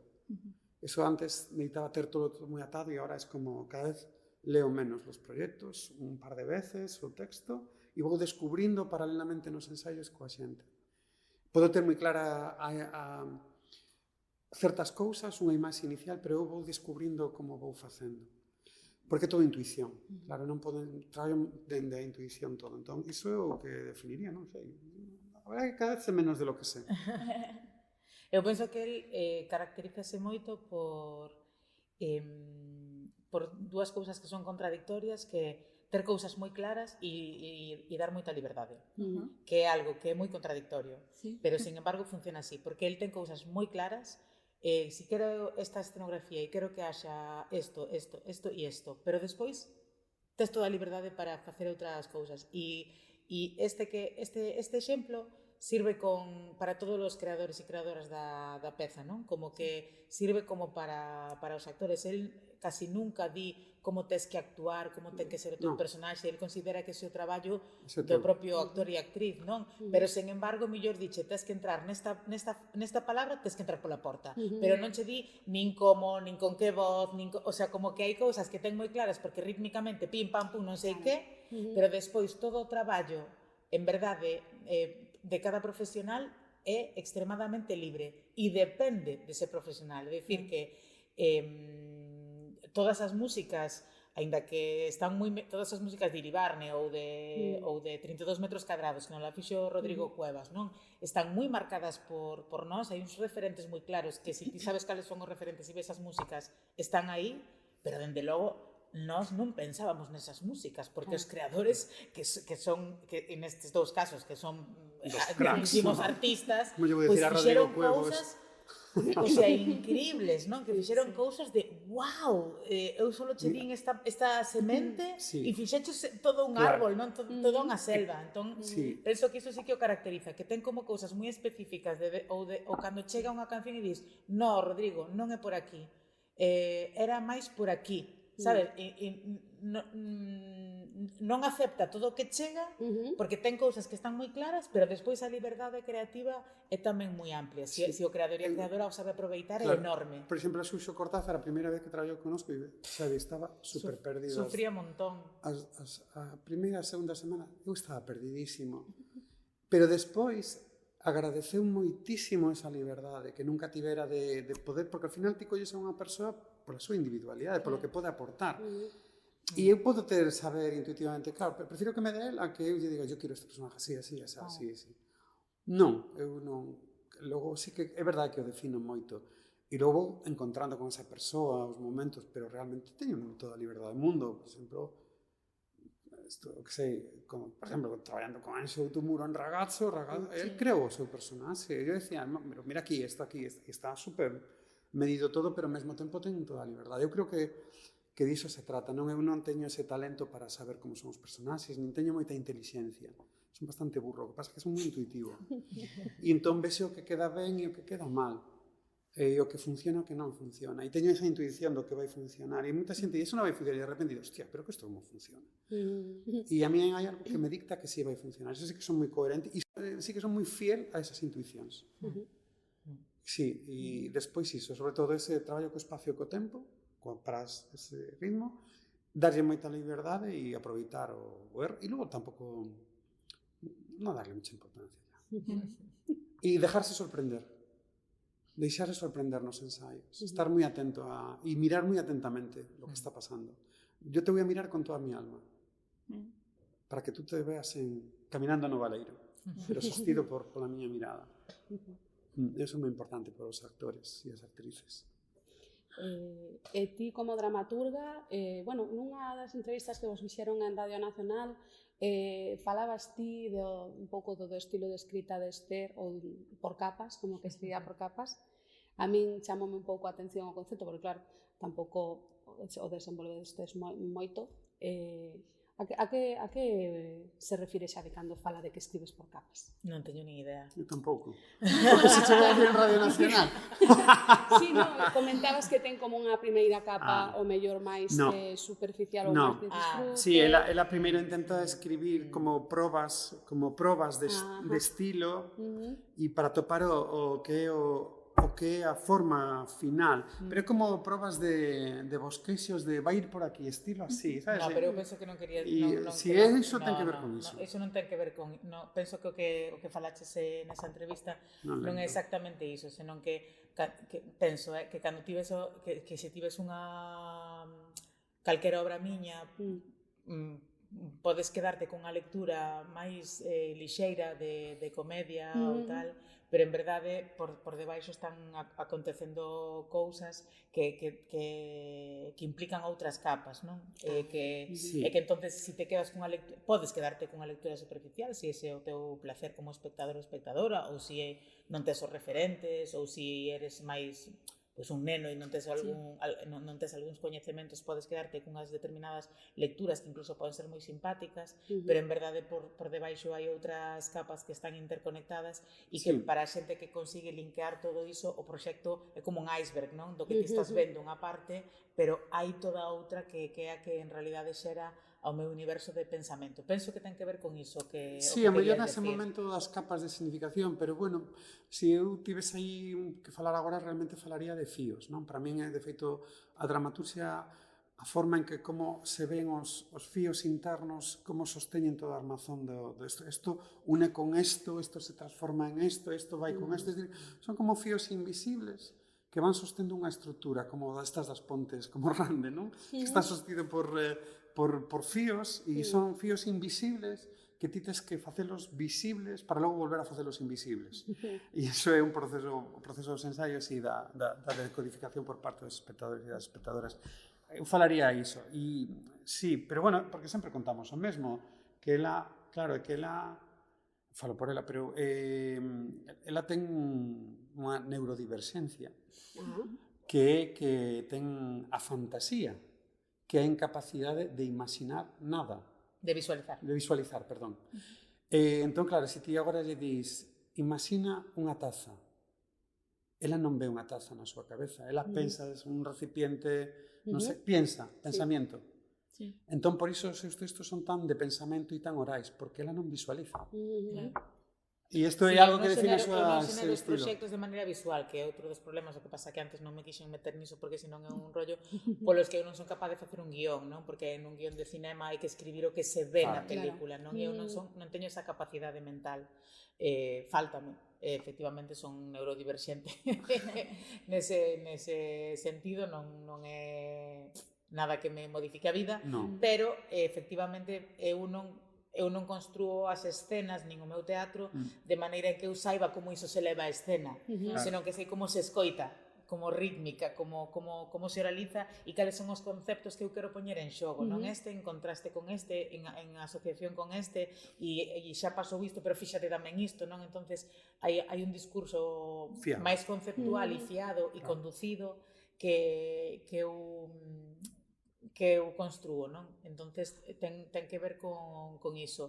Isto fai moitas veces en algúns destes proxectos que son máis así, pois vexase Iribarne ou Camiños, este tipo de proxectos que son máis de escenas diferentes que están asociadas, pero que de alguna forma construen unha historia, que é a maneira na que a miña mente construe historias, digamos, non? Moitas veces hai persoas, incluso persoas do teatro, do mundo do teatro, que falan das miñas obras como obras de sketches, que é algo contra o que eu estou completamente. Eu fago teatro contemporáneo, pero non son sketches, porque sketches para min son cousas que son autoportantes. Sí, hai un sketch, hai outro sketch, pero non construen algo, non? Para min eu fago unha dramaturxia pois que por asociación, que por link, que por contraste ou que por capas acaba por construir entre todas as escenas un determinado pensamento que non é individualizado, senón que non sirve entender solo esta escena. É esta escena e cando vexas esta e esta e esta e fíxate este personaxe que ahora aparece 5 horas despois e tal, non? Entón, hai unha maneira de pensamento construído que é en rede tamén, non? Un pouco como internet e como é a miña cabeza, que vai un pouco así. Entón, iso sí que ten esa... Non todas as miñas pezas, pero moitas teñen esta idea de link, non? De por aí. Claro, entón agora a seguinte pregunta era como facedes logo despois para xuntar as vosas perspectivas, pero se xa comentas que ti teces como esas redes e que non visualizas imaxes e ti sempre partes dunha imaxe, xa está. A pelotita, damos la pelotita. Tedes aí o tándem perfecto. Claro. Non sei se perfecto, pero levou moito tempo entendelo. Claro. E eu confío na súa dramaturgia como ela confía nas miñas escenificacións. Claro. Eu penso que moitas veces nós que somos creadores diferentes, non? Porque finalmente nós temos unha compañía na que nos xuntamos porque hai unha enerxía erótica. Somos parella, non? Entón, estamos xuntos non porque xusto Xavi eu encontrase en Xavier o director para as miñas pezas ou porque ele encontrase en min a dramaturga para as súas direccións, sino porque decidimos construir un proxecto que tiña que ver coa parella tamén, non? E con os valores semellantes. Obviamente que teñen que ver porque eres parella de alguén, porque tes uns valores tamén, non? Quero dicir que hai algo que non é especificamente teatral. E de feito, nas primeiras pezas tiñamos moitísimas máis discusións creativas, non? Porque eu día, pero que a miña peza non vai por aí, e acabei por entender que moitas veces a miña peza si iba por aí. O que pasa que eu non quería. A min me tería gustado escribir de outra maneira, ou me tería gustado escribir cousas máis radicais, ou me gustaría ter escrito... E xa me dicíame, pero que eso que ti pensas non é o que está escrito. O que está escrito eu vexo así en escena. Pero gustaríame que fose así, pois ter escrito algo así, sabes? Entonces, como que hai algo de diálogo que pouco a pouco é asumirse tamén, non? Dicir, ostra, pois escribín algo que é menos como eu pensaba, ou menos como eu desexaría, ou menos como que, sen embargo, así sí está indo, non? Ou tamén hai que asumir, ostra, pois el ten a súa individualidade como director e teño que permitir que o teña, como el permite que eu escriba como escribo, non? Entón hai algo de diálogo que pouco a pouco se vai tranquilizando e iso é moi bonito tamén, porque ao principio había cada bronca. Sí, pero tamén me equivoco eu coas escenificacións das súas pezas, é dicir, non acerto, de repente non acerto, non a como la di, pero es que non va por aí, pois que va por aí, entonces, claro, e non acertas, pero non pasa nada. Non pasa nada, tamén aceptar iso, non? Que na individualidade do outro, que non está para satisfacerte o que ti queres, sino para que esa persoa despegue. É dicir, ela me ofrece o seu texto para que eu cree a escenificación e eu creo a escenificación para que o seu texto sexa moito máis forte. Entón, implica tamén aprender a despegarse do que ti fas, non? Sí, penso que respetarnos e darnos espazo, que ao principio era máis duro, porque cando eres artista sempre loitas polo teu, non? E pola túa visión do mundo e tal, eso é ser artista, ter unha visión do mundo determinada, dende a creatividade. E cando fase cousas en conxunto, e no teatro é sempre en conxunto, pois sempre xurden estas cousas, non? E nós que traballamos moito xuntos, pois, pero por sorte é certo que eu non teño unha visión clara e el aporta unha, polo menos hai unha, porque e normalmente non en todos os proxectos, efectivamente hai algúns que eu sigo sin estar de acordo coa súa escenificación, pero teño que dicir que moitas veces estou en desacordo coas escenificacións que eu propoño sobre os meus textos, porque isto sempre mo din moitas veces, é mellor dirixir o propio dramaturgo ou non? Digo, é mellor que dirixa alguén bo. O sea, eso é o principal. Alguén que teña ferramentas de dirección, alguén que teña contactos de dirección, alguén que saiba facer un bo casting, é mellor que sexa un bo director ou directora. E que sexa adecuado á túa proposta, porque eu podo non ser a persoa con máis recursos de dirección do mundo. Pasa con moitos dramaturgos que dirixen as súas cousas e dis, ai, Dios mío, pero por que o faría? Se non ten ese recursos, é moi bo escritor ou escritora, pero non ten os recursos de dirección, non sabe como escenificar, non sabe como dirixir actores e actrices, entón, primeiro que sexas bo e que che interese o texto, que che apaixone, etc. Non hai outras cousas antes que ser o propio dramaturgo. E logo tamén foi moi importante resignificar o concepto de traballo en equipo, non? Sempre se digo teatro é a arte do colectivo, pero que significa iso en teatro? Porque, claro, está moi tarde, non descubrí que non é traballar xuntos, é que o meu traballo depende de ti, como o teu depende de min. Todos están tecéndose redes de dependencia entre o actor, actriz, que o iluminador, que o técnico, director, todo. Entón, de repente, iso tamén é como unha... hai que aprender a soltar e abrirse cara a saber que dependes dos demais. Entón, cambia a concepción do teatro nese nivel, non de traballamos xuntos, non, dependemos uns des outras. Sí, totalmente. Antes que falabas de, bueno, o mellor eu pensaba que estaba escribindo sobre isto ou que levaba un texto por aquí e resulta que ao final non ia por aí. Ás veces tamén pode ser que o mecanismo que nós temos para autocensurarnos actúa moitísimo, non? Eu supoño que é unha labor dentro da bagaxe como artista aprender pouco a pouco a autocensurarse menos. Vos como facedes? Que ferramentas ou que estrategias usades para intentar fuxir da autocensura? É que eu son un bufón. Si, el ten pouco problema. Non teño, eu son un bufón. Non teño, el non ten un problema. Salvo unha cousa que é verdade que sí que non me atrevo, pois, por exemplo, en Baixe Carmín, coas historias das Marías, Esther dá a entender que, ao mellor, unha hermana mata a outra al final. Claro, eu non podía facer iso en Galicia, porque se unha das Marías mata a outra das irmás, que me matan. Quer dizer, bufón sí, pero de segunda categoría, non de primeira. Entón, aí sí que me censurei, pero polo contexto, outro mellor non. Pero eu non teño moitos problemas de censura. El non ten problemas de autocensura. Iso é así. Eu sí que loito contra ela de maneira férrea. Intento controlala porque me parece que é o peor defecto dun creador, dunha creadora. Permitir que a censura opere dende ti mesmo é terrible. E penso que o que fai que menos medre o sistema, que menos medren as túas obras, as túas propostas. Penso que é o terror, porque a autocensura entra dende a pasta, entra dende os programadores aos que pensas que lles vas a vender, entra dende o público que pensas que vai poñer cara chunga, e cada vez que permites que a autocensura de todas esas persoas que mentalmente están afectando o teu proxecto o afecten, o proxecto é máis pequeno. Sí.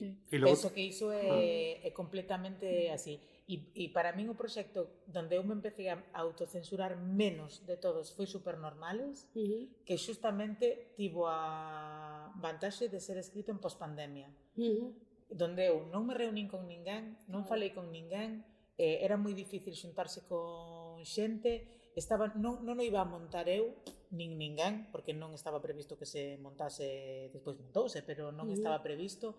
E, polo tanto, eu dixen, pois xa está, vou escribir o que tal, porque total isto non o teño que vender, non o teño que tal, non sei que.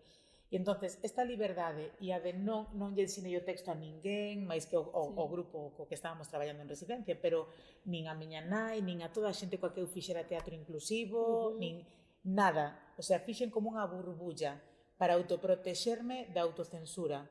Non para protexerme das súas opinións, sino da propia autocensura miña, de como vai a ler non sei quen, non vou a poñer non sei que cousa. Fixen unha burbulla. E, curiosamente, foi o texto que máis repercusión tivo, que máis... E iso aprendeume. Primeiro me aprendeu que isto é increíble, é un aprendizaxe alucinante, que pensar como eu penso está ben. Que iso é a hostia. Porque normalmente, cando te autocensuras, pensas que o teu pensamento está mal, se pasa da liña vermella. Ti mesma estás poñendo unha liña e pensas que esas cousas que están por riba desa liña non son aceptables polo mundo, e o mundo vai a pensar que eres moi radical, que eres moi jodida, que mira lo que piensas, que mira lo que se te ocurre, que mira como se te ocurrió esa escena, o sea, miedo, non? En canto escribes salvaxadas máis grandes e a xente máis acepta o teu traballo e máis repercusión ten, un texto que despois pois estivo en Rumanía, acabo de estar con el en México, estivo nun festival na China, quero dicir, o impacto de liberarme foi expansivo totalmente. E aprendín que a autocensura era o que estaba empequenecendo toda a miña creatividade, que eu non estaba permitindo que se expandise. E logo eso asumila como voz propia e non decatarte de que é autocensura. Eso é o perigoso, eso é o complexo. Eso é máis difícil de distinguir esa voz das outras voces, da túa voz. Eso é difícil. E sobre todo tamén que hai outra cousa moi interesante, que cando ti, isto tamén hai un escritor que o comenta nun libro que ten sobre as súas clases de escritura e tal, como son un desastre cos nomes, terá que ir en comentarios tamén despois. Co de Macbeth. Cando te permites dicir en público as salvajadas que pensas, a xente gústalle porque tamén as pensa. Sí. E non sabían que iso o estaba pensando outras persoas e que iso é normal. O sea, que cando ti pensas cousas moi heavies e dis, isto non se lo podo contar a nadie, pero se alguén o pon no palco e dis, ostras, pero se isto tamén o penso, menos mal que non estou soa, tío. Que isto a min tamén se me está pasando, que eu tamén estou tendo pensamentos super heavies, ou que gracias por poñelo aí e por facerme a min normal como persoa, porque non soy la única que está teniendo mierda en la cabeza, ¿no? Non, é que agora eu lembro o día que falamos disto, porque non vou dicir, por suposto, en que momento da peza, pero sí que hai un momento moi potente, moi heavy, dunha idea moi forte que ti soltas. E eu dixen, ostras, isto pensei non tantas veces e nunca yo dixen a ninguén, nunca, porque dixen, van pensar que estou tola, pero sí que é verdade. Entón, foi como un momento de catarse, bueno, toda esa función foi moi catártica para min, pero concretamente ese momento foi como, que alivio. Pero, claro, é que o teatro... É moi liberador. Sí, totalmente. Claro, que o teatro é un lugar onde porque é como un profiláctico. É o lugar onde se poden expoñer algo porque estás nun entorno seguro. Sí. Por iso é bo. A xente que non quere ir ao teatro a chorar ou a que te... Non, é que é o lugar. É que é o lugar, realmente, de encontrar... Claro, ese é o lugar. Sí, total. Bueno, pois vamos falar así un pouquiño brevemente de Iribarne. Eu teño unha curiosidade moi grande, porque había como un leitmotiv en todas as vosas intervencións, era ese busca o fraga que hai en ti, e vimos os fragas que había en todo o elenco, vimos o fraga de Esther, pero non sabemos como é o teu fraga. ¡Hola, pura hostia, hombre! Siguiente pregunta. Vete, mueva la cámara, joder. Venga. Vale, pois vexo que sí atopaches. Sería autoritario, non diría unha frase en dúbida. Non, diría frase. Vale, si atopaches o fraga que hai Eu en son ti. fraga. Estaba en superficie ou tiveches que botear Está aí, moito? está aquí. Está presente. Aquí ahora. Non, ese é un xogo, simplemente que lles puximos intérpretes porque necesitan xogar. Sí, sí. Tiñan unha serie de características físicas comuns, porque a nivel algo en la barbilla, na cadeira, ademais físicas teñen uns parámetros iguais, pero cada un ten o seu frago. Un xogo, nada máis. Menos o de Esther, que non quería que fose imitar a Fraga, sino asumir a voz de Fraga, ela como que claro, que ela cando foi construindo isto foi un problema moi grande, a construcción desas escenas, que esa escena foi moi complexa. Porque chegamos un día a decir que ti tes que asumir a Fraga ao final tamén. Sí, claro. Pero en que maneira asuma a Fraga? Es la narradora que asuma a Fraga, Fraga caracterizando a Fraga? No, es sin imitar a Fraga ni nada, es dentro do seu corpo, ni máis ni menos. Foi complicado chegar ao final. Xa che digo que unha semana e media non está escrito, o tercer acto.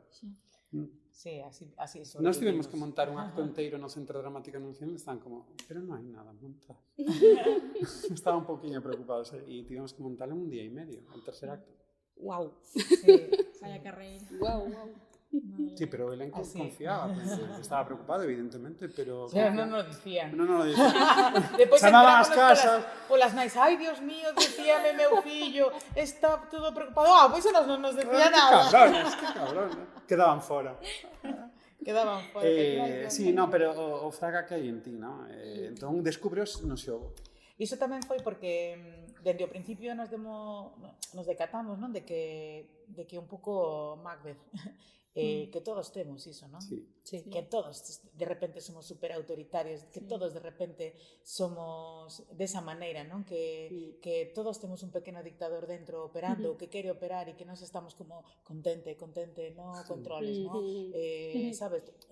Todos temos unha visión do mundo que nos gusta o que nos gustaría impoñer, entonces traballamos, íbamos a terapia e tal para socializar y colaboramos y nuestra idea no es la más importante para nada, que va.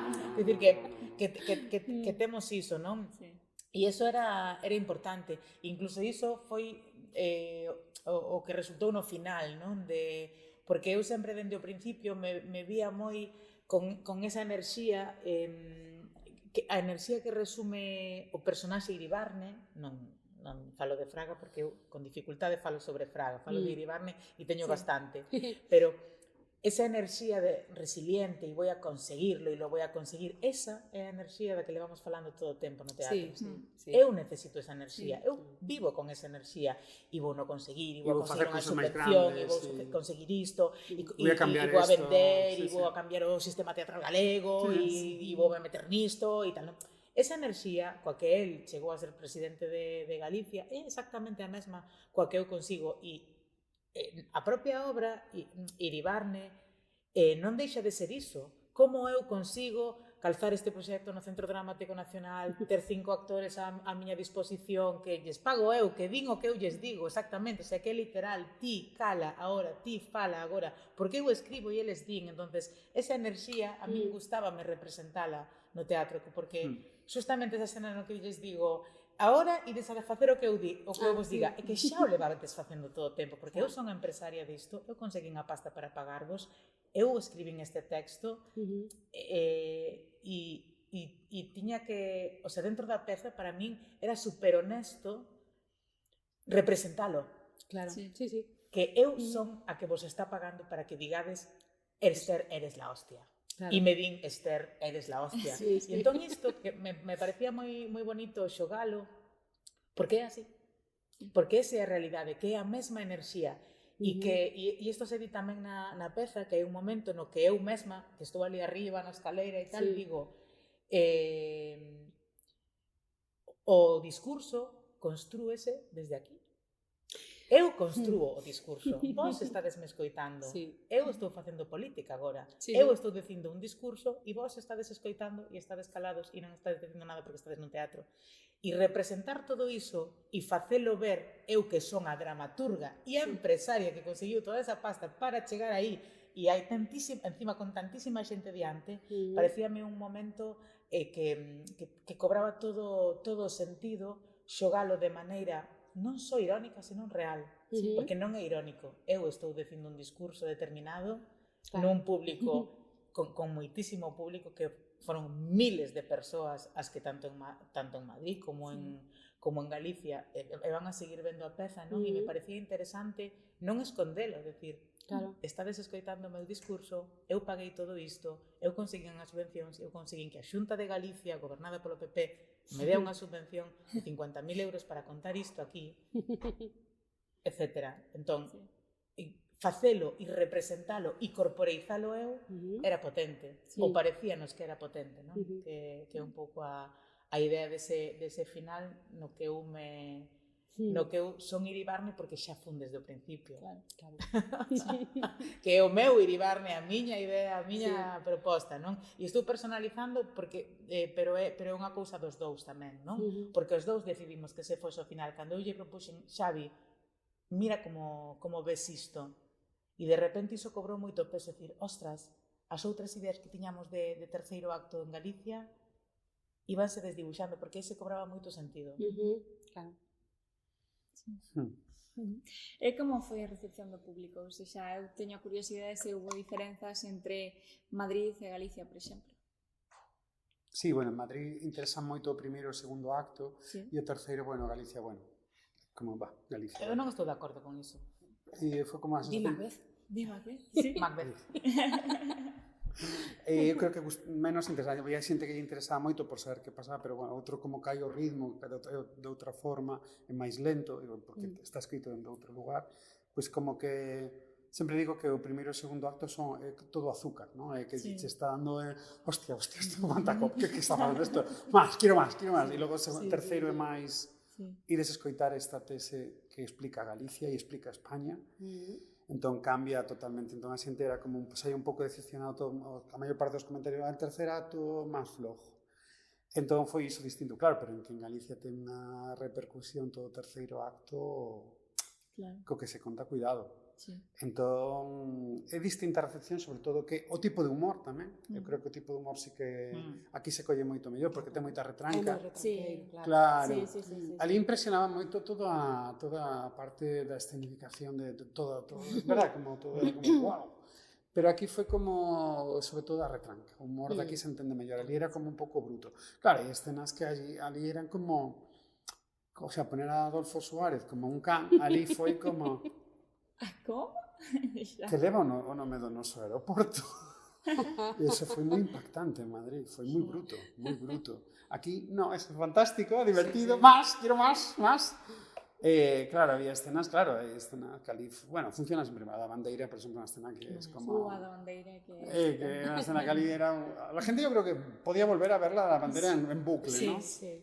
A Lidia está fantástica e demais. Pero entón, claro, foi esa recepción foi complicada na parte de Galicia. É verdade que a xente que entrou aí en plan, hostia, pois nunca pensara isto, é verdade.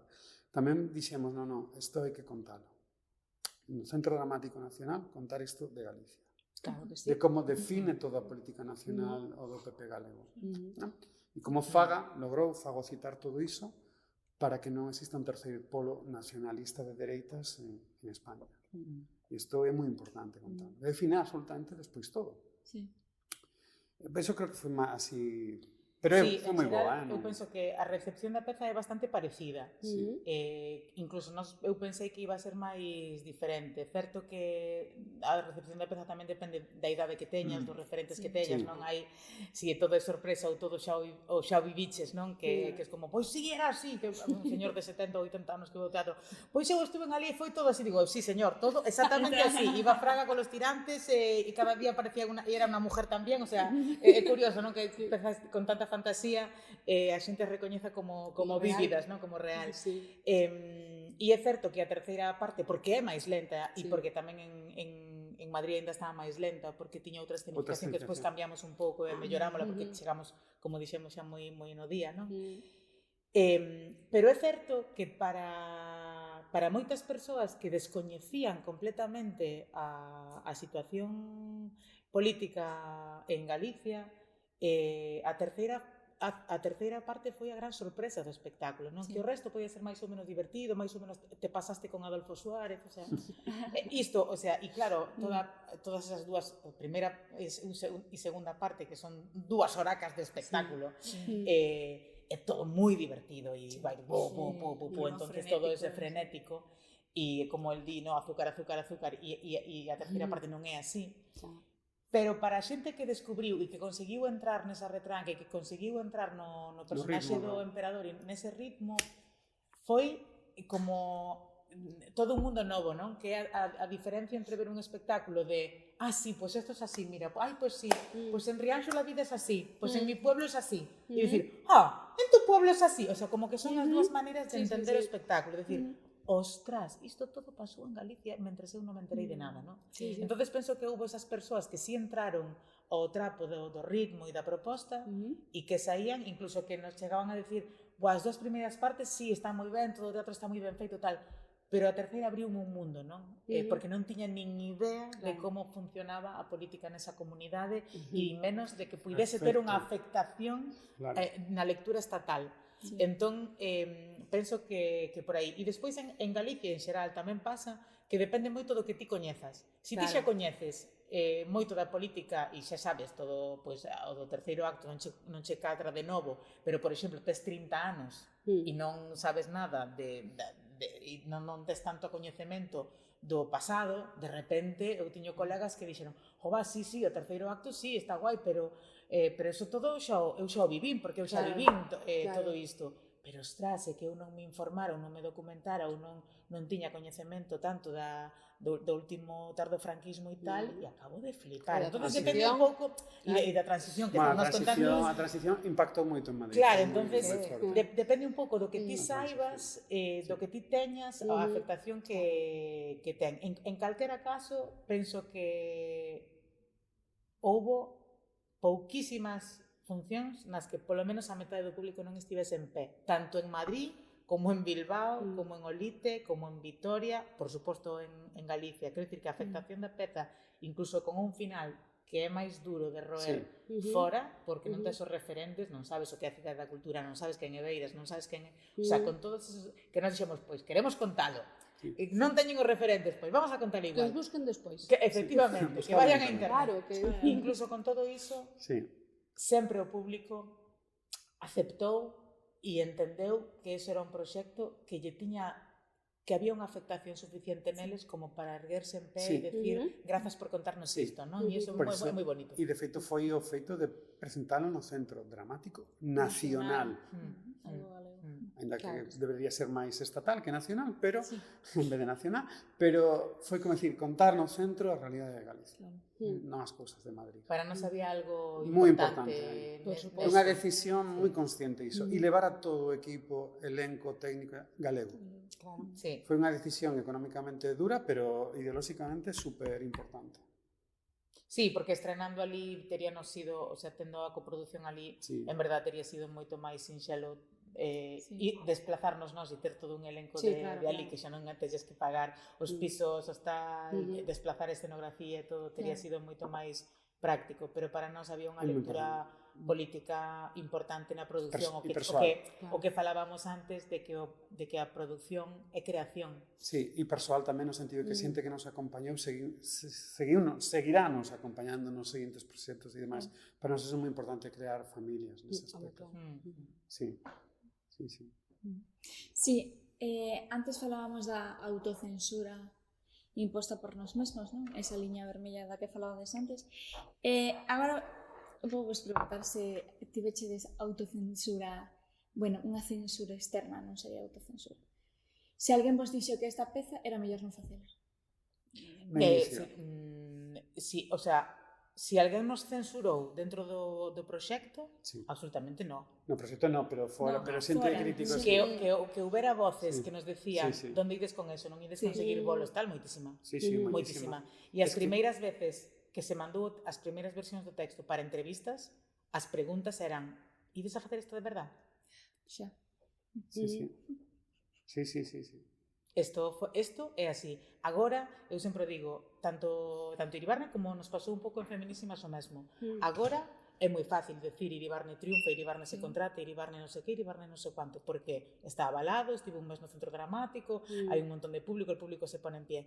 Pero cando isto estaba sin montar e ti mandabas o texto, a xente botaba as mans á cabeza.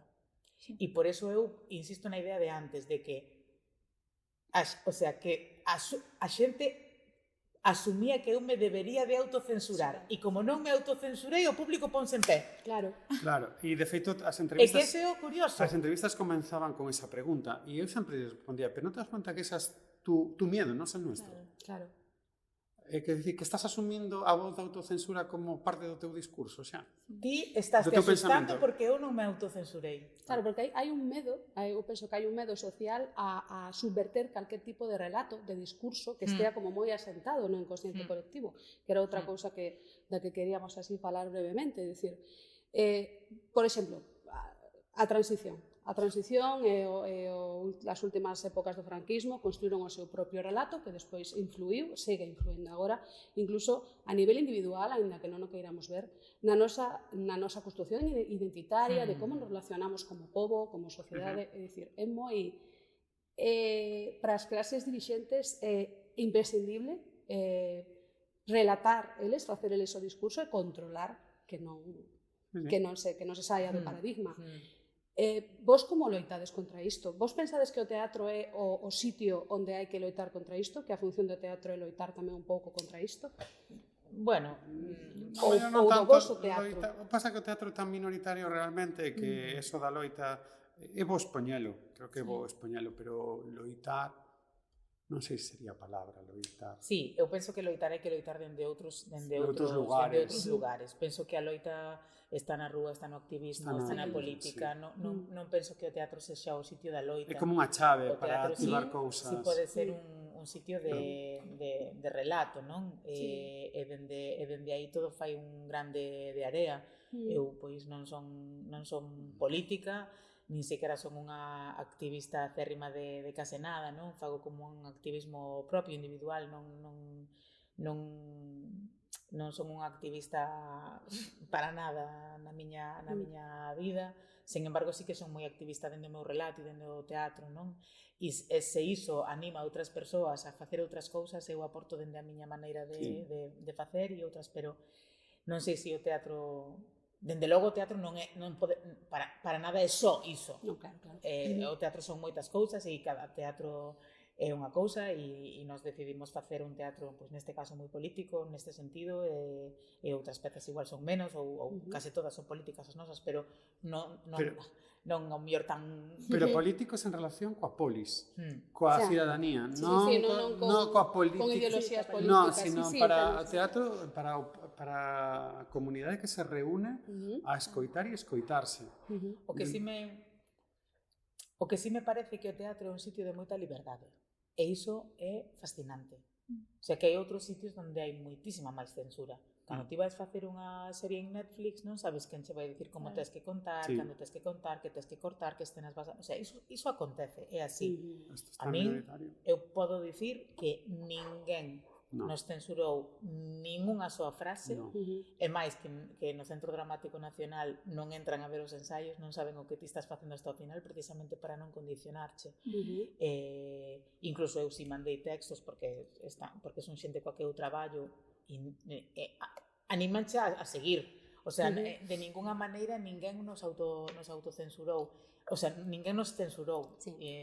Ou ninguén nos influiu para que nos autocensurásemos tampouco, non como, oye, non os paséis tanto con Adolfito, sabes, non, isto non acontece, isto non nos aconteceu para nada, tampouco eu o permitiría, porque me parece que non é o lugar non há lugar a que alguén me pode autocensurarme, alguén do meu equipo, decirme, Claro. Xavi, decirme, oye, Esther, non te pases con isto, que tal, eso podemos discutilo. Claro. Incluso normalmente acontece o contrario, que el me di, Esther, aquí non te estarás autocensurando, Vete caña. porque onde estaba un poquito máis heavy esta escenita, e yo me cago en la leche, ya me cachó, ¿no?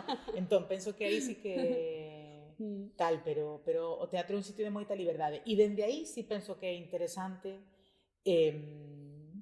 o poder que ten.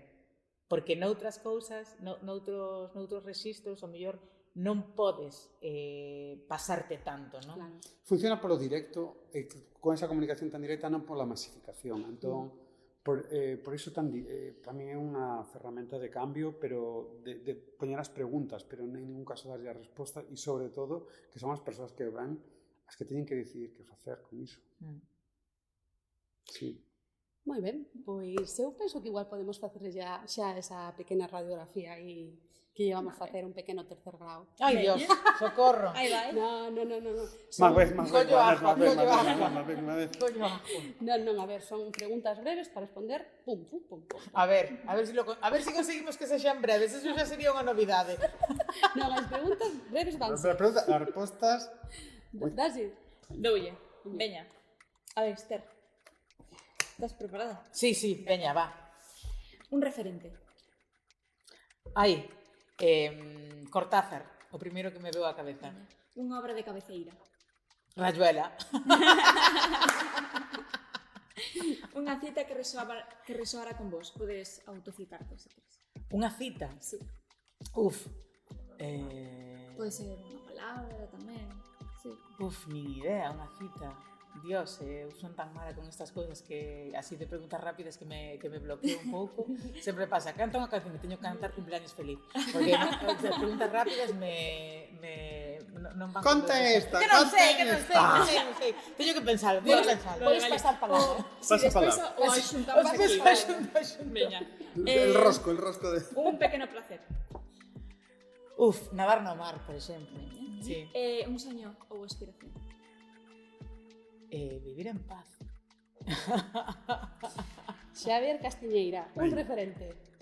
Un referente, Bach, Unha obra de cabeceira. Hamlet. Unha cita que resoara contigo, podes autocitarte. Prefiero hablar de lo imposible porque de lo posible se sabe demasiado. Silvio Rodríguez. Está guai a cita. Un pequeno placer, se é inconfesable moito mellor.